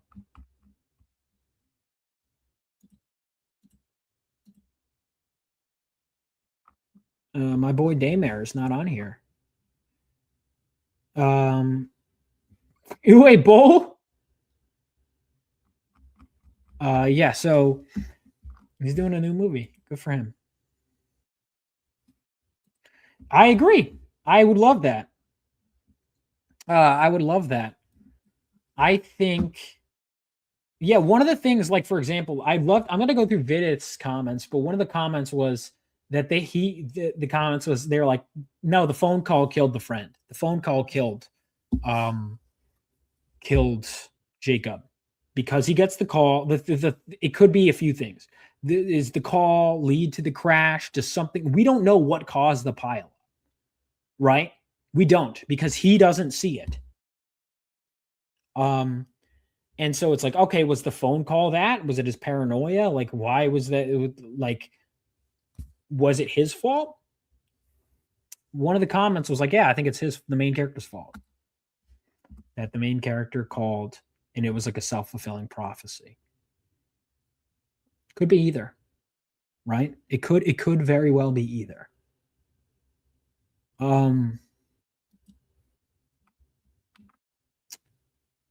And I think that's important. So with back to Reapers in Pursuit, there was this character I came up with when I was a kid, Daymare, who's like he was like all the things I thought was cool, like from anti-heroes. He was a mix of like, and then also Jason Voorhees was an influence on that too. Even though I hadn't seen Friday the 13th, which, by the way, I'm probably gonna do discussion on some Friday the 13th stuff on Friday the 13th before I launch Rip. Unless we have to push back Rip, then I'll just do Friday the 13th stuff. Either way, I'm going to be doing something talking about Friday the 13th on Friday the 13th. I got to. And one of the things about so anyway, Daymare was kind of a mix between a bunch of different stuff. He was Ghost Rider, he was Jason, the Punisher, Nightcrawler, a bunch of stuff that Kid Vaughn thought was cool, and older Vaughn goes, "Yeah, he's still cool." And he was originally going to appear in what would have been the first movie in my series of movies, right? That eventually became my comic book Phenomenova. It was originally Lightning Lad was the name of it. The main character was Lightning Lad. The movie was called Lightning Lad. And the first movie was going to have a trio of heroes. It was Force, who's appearing in Phenomenova issue 3. The character has been reworked. Lightning Lad, the main character, and Daymare, who was like the edgy one. Daymare, as I revise the story, he doesn't fit for a little bit, right? He doesn't fit in the first storyline. Eventually, I would love to do something with him. But as I was coming up with Reapers in Pursuit, I was like, well, for sales, I feel like I should do something in the Phenomenova universe. And I'm like, well, what if I did like a horror story from the perspective of people being hunted by a violent, scary anti-hero? And that's where the story Living Daymare came from. So I could theoretically do a horror comic with Daymare. Why not? I haven't decided yet. I've only seen the first 7. Then this would have to be in the Phenomenova universe. Well, okay, then do you think the Houndsman is real? Is Iggy real?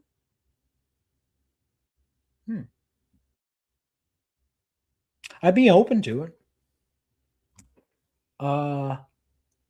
And so I have a new story. Let's see what else.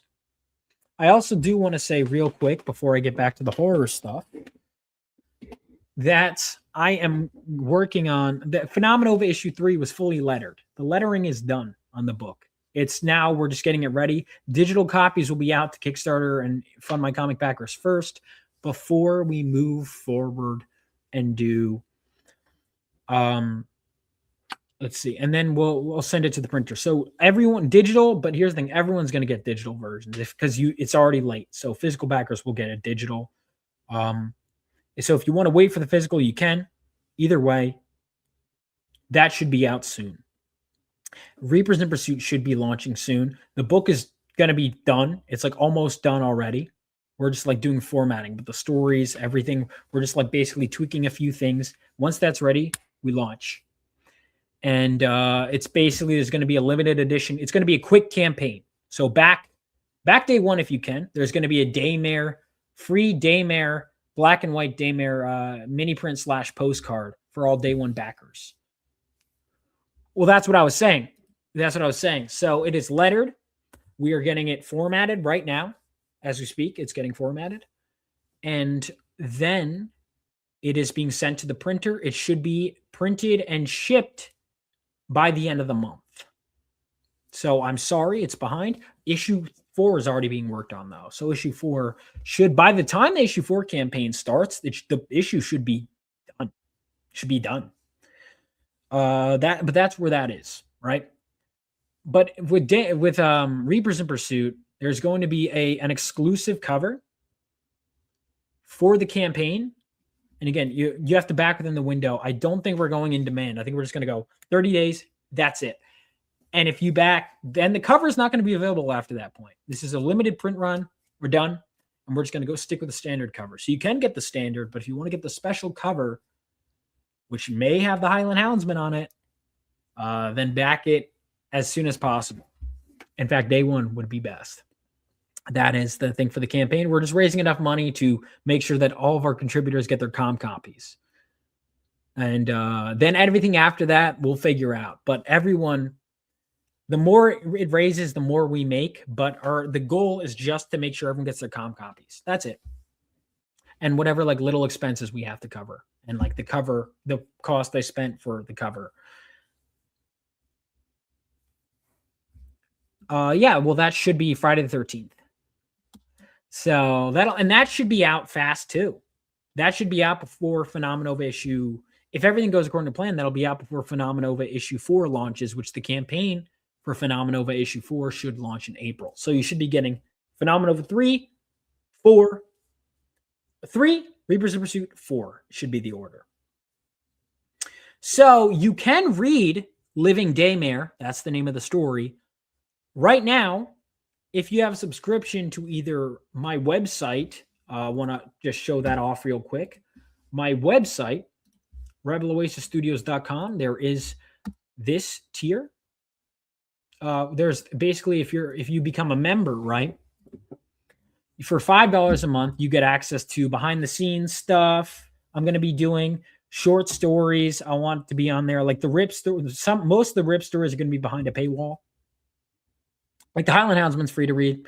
Same with my next one, which I'm going to be dropping by the end of the stream. You could, but for $5 a month through my website, or if you prefer, you can also do, so my YouTube channel membership tier is $3 a month, right? For the membership, which gets you access to exclusive streams and all that, as well as custom emojis and badges and priority treatment. And it will also get you access to streams, which I'm going to talk about. But if you, for $5 in addition to that, or is it $6? For $6 in addition to that, if you want it all in one place, you can get everything that's in the member section of my website here on YouTube, in addition to the YouTube subscription for like $9 a month. So it's either you pay for the YouTube here, or you pay on my website, or you could do mix and match. It's $1 cheaper if you mix and match. So it's $3 for the standard YouTube subscription, which is Coleman Crusader. And then for the extra $5 on my website, that's access to everything. Or if you just want it all on YouTube to keep it simple, you could do the Coleman Crusader, or the Coleman Crew, I'm sorry, is a $3 tier. But you can become a member on my website. Either way, whichever subscription option you prefer, you can get access to read Living Daymare right now, as well as some other stuff. There's my friend is talking about doing an Estrella comic strip, so I'll keep you guys updated on that. And that would be for channel members or subscribers. And the more subscribers I get, the more stuff I can do for subscribers digitally, right? And I'm hopefully going to roll out more bonuses for members. But yeah. So I also want to talk and give a shout out to Vidith, who covered this story. Apparently, he just got demonetized. I don't know what the hell happened, but he couldn't happen. He's such a nice guy. I'm going to post this story in a subreddit that I'm about to drop. But everyone go give Vidith a watch. If Vidith did an amazing read of the Highland Houndsman. He did fantastic work. Oh, shit. Didn't mean to do that. Everyone make sure to subscribe to him, like this video.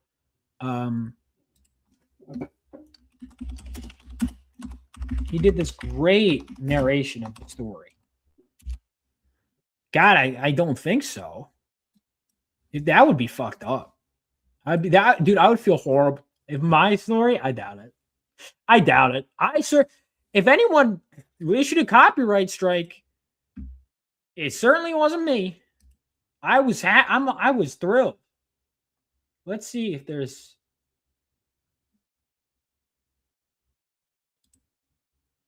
Connecticut. Oh yeah, that was another thing. I made him from Connecticut instead of New Jersey. Very different.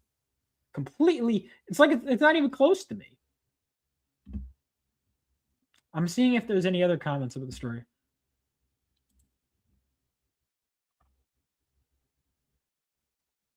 Most of them are just praising Vid, which I appreciate. Few takeaways in the story. For something called the Highland Houndsman, it's kind of strange it takes place in America, not Scotland or the UK. So a lot of people thought that. They were like, oh, it's going to be set in Scotland. The crash in part 3 feels more like a self-fulfilling prophecy, but the protagonist now called his friend. The pilot would probably not have happened. See, based purely on the story, I guess this would be about a reclusive Scotsman, either a ghost. So this was posted before this guy even listened to the story. All right. That's interesting. I never really thought of it that way, but I could see it. I could see it.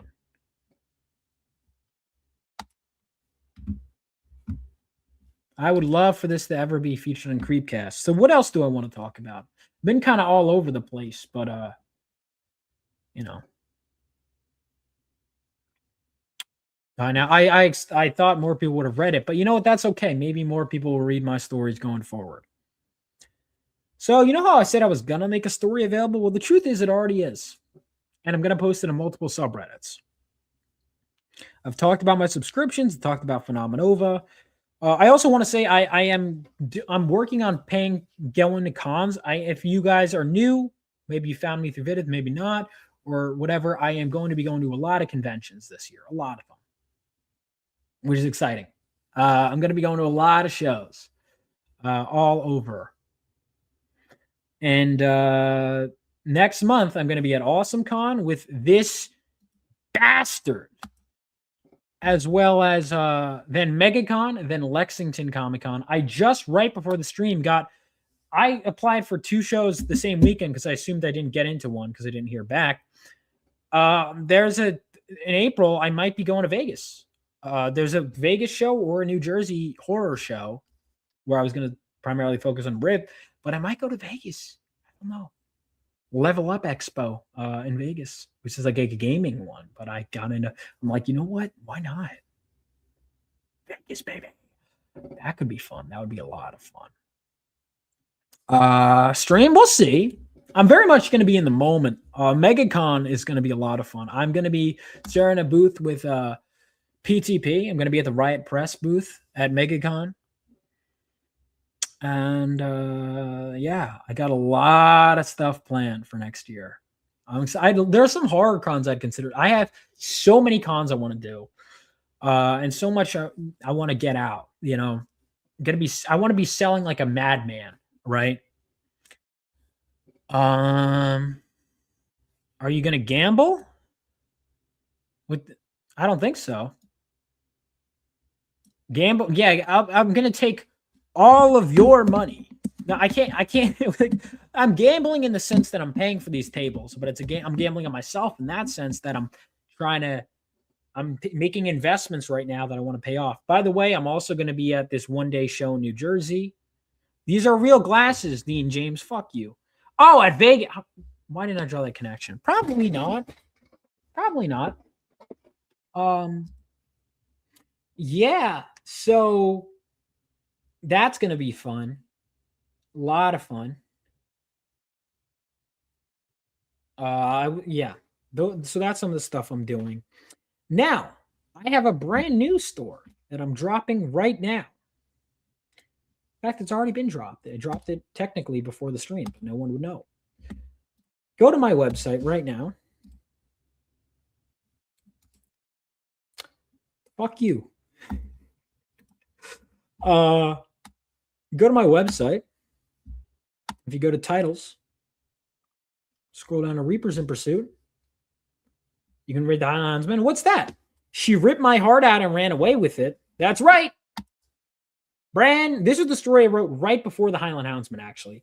I wrote it, and so fun fact about She Ripped My Heart Out and Ran Away with It. I had come with the title, and it was kind of more of a mood. And I was like, you know what?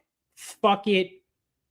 I'm just going to write this story out, just like force myself to. But by the time, it was like a darker story. And by the time I was actually had set aside the time to write it, I'm like, I'm feeling better. This is weird. And I had this kind of idea for this storyline.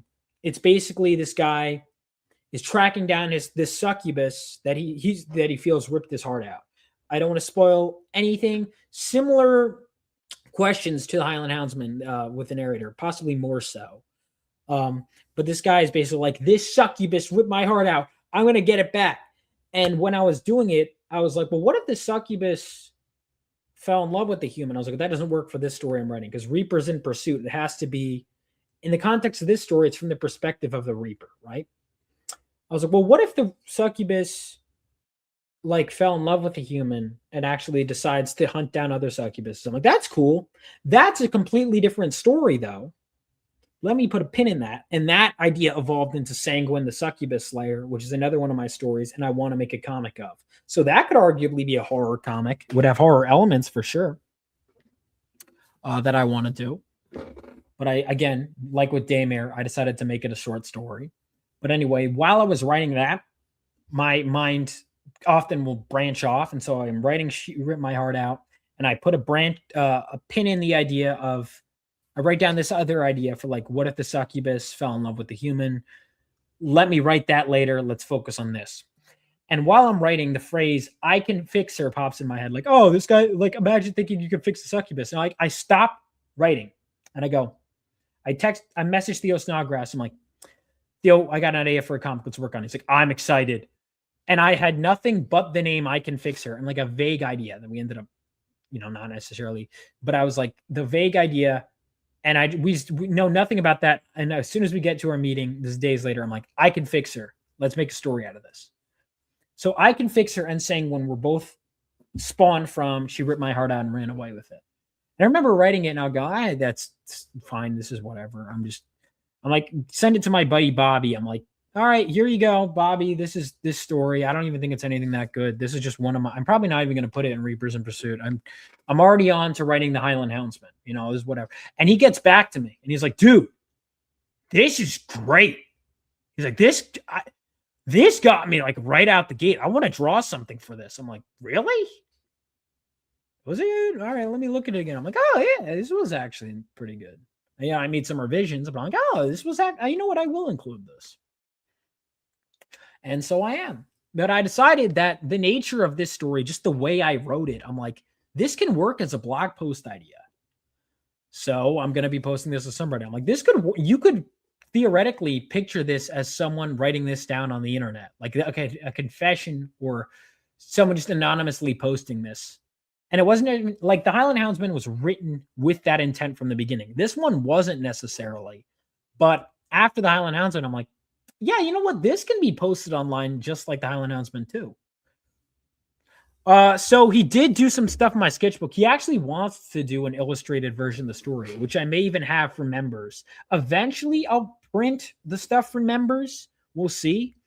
But he actually said he would consider a drawing, and he planned it out. He wants to do like an illustrated edition of She Ripped My Heart Out and Ran Away with It. Let me go and grab my sketchbook real quick, because he drew a drawing of the succubus in there, his interpretation of it. I don't know if I'd have it become, maybe. I'm so much on my plate right now. I have like 500 things I keep piling on.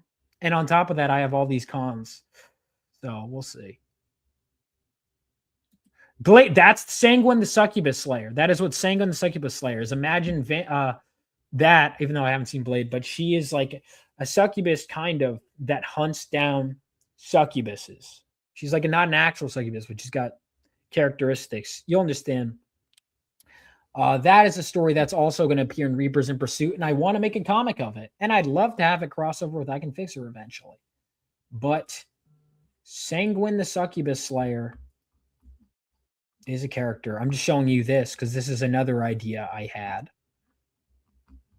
that is going to appear in Reapers in Pursuit. So that, again, this is another story.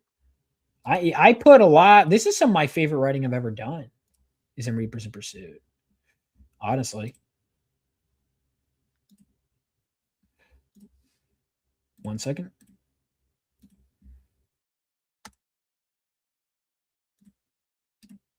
Boom. Sanguine the Succubus Slayer and Trinidad, the guy she falls in love with.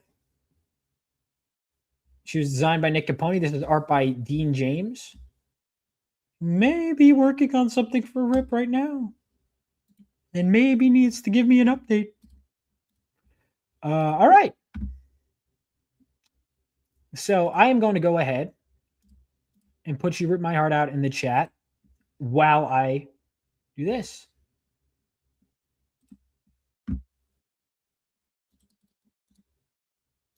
And this story, like with the Highland Houndsman, I don't want to give an answer. She's not like other girls. That could be another book, honestly.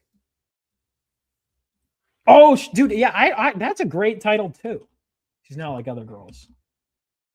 Shit. There could be a whole line of books. But I feel like I Can Fix Her is pretty much that could even be the tagline for the book. She's not like other girls.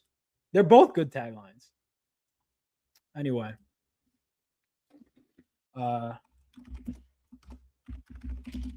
I will be posting it on by the way, my Reddit name is VMan Rocks. So if you guys want to follow me and just upvote all my shit on various subreddits, that would be much appreciated. I don't really use Reddit except for personal gain. I don't really peruse it, to be honest. Maybe I should get more involved with the horror communities, but I'm so busy.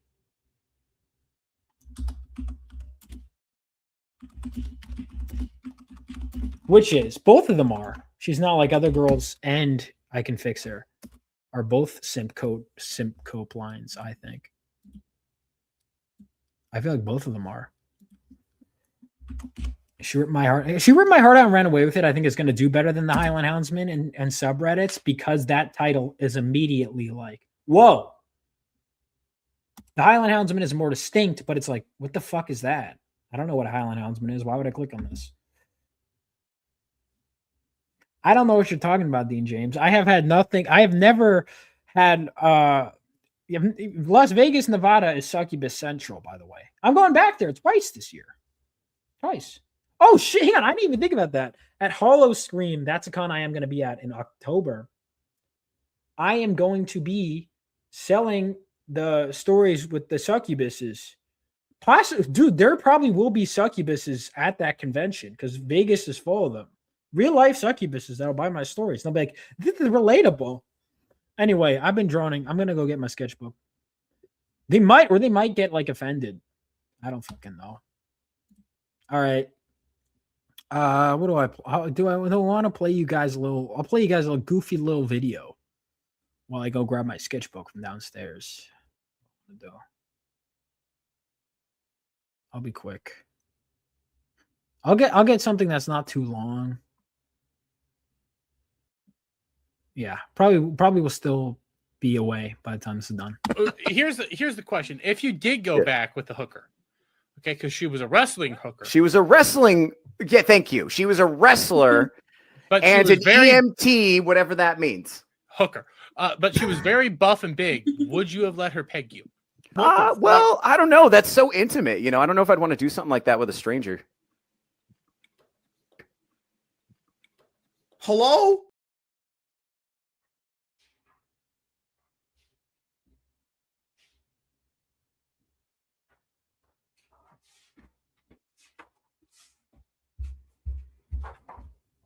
All right, boys, I'm back. Oh, man, I have some good shit in here. All right. There we go. Oh, I forgot this is nudity and shit. All right, well, quick. All right. There we go. I'll have to up. What did I do? Dude. All right.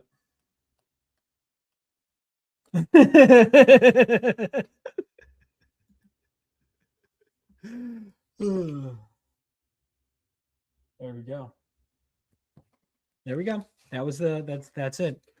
Bobby Christophus did that. He would love to do a full illustrated version of the story.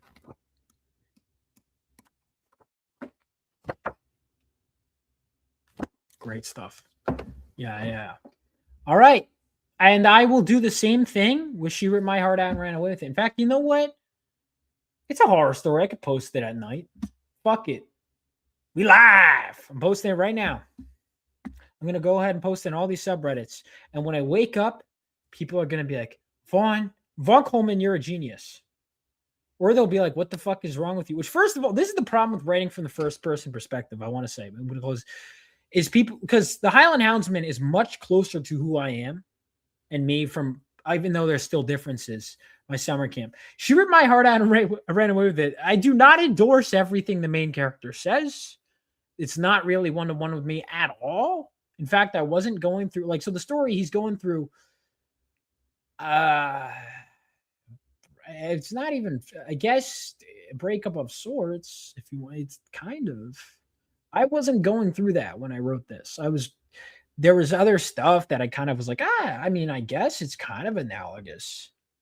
But it's also like the phrase. Sometimes, like, okay, same thing with this other story I'd come up with, Lonely Are the Hunted. I had the name for that story, and then I was like, all right, now what's the actual story? It was similar with She Ripped My Heart Out and ran away with it. I had that title. That phrase came into my mind. I'm like, oh, that's a great title. Okay, what's the story? I reversed engineered. So, yeah, this one is writing from the first person. I was like, what is this story going to be? And I kind of had like my start, my end. And I was like, made myself in like a manic state. And I wrote in like first person, like, ah. And then when Bobby read it, he's like, dude, this guy's fucked up. I'm like, yeah, I mean, it's pretty. And then I reread it. I'm like, yeah, this guy is like more fucked up than I remember. Because, you know, I wrote it. And when you're so like, I just kind of was like, what would this person do here, here, here, here, here? And I like that it's like more messed up when I read it. And then I kind of, even though I wrote it, I see things. Let's put it this way. I'm curious. I feel like more so almost than the Highland Houndsman. There's a lot of room for interpretation of things in this story as well. And you guys will have to check it out. On that note, I have droned on long enough. If you guys like the Highland Houndsman, share it around. Let people know. And next time, we She Ripped My Heart Out. Read the story first, but if not, I will. It's a shorter story. I will read it first before we get into the stream. Thank you guys so much. And I'm curious, how did you guys feel about the Highland Houndsman? Did you want a sequel? Most people said yes. Okay. I'm going to have to write a sequel. See you guys. And make sure you're signed up for Reapers in Pursuit. Peace. We call ourselves Phenomenova. Yesterday, the Stormbearers, a deadly group of mercenaries, took control of a nuclear reactor. Before we arrived on the scene, Galvanite, a superpowered teenage boy, attempted to stop them. He failed. His story ended there that day. Ours began shortly after. Today, I sift through the memories of that day. I will put the pieces together, and we will bring those responsible to justice.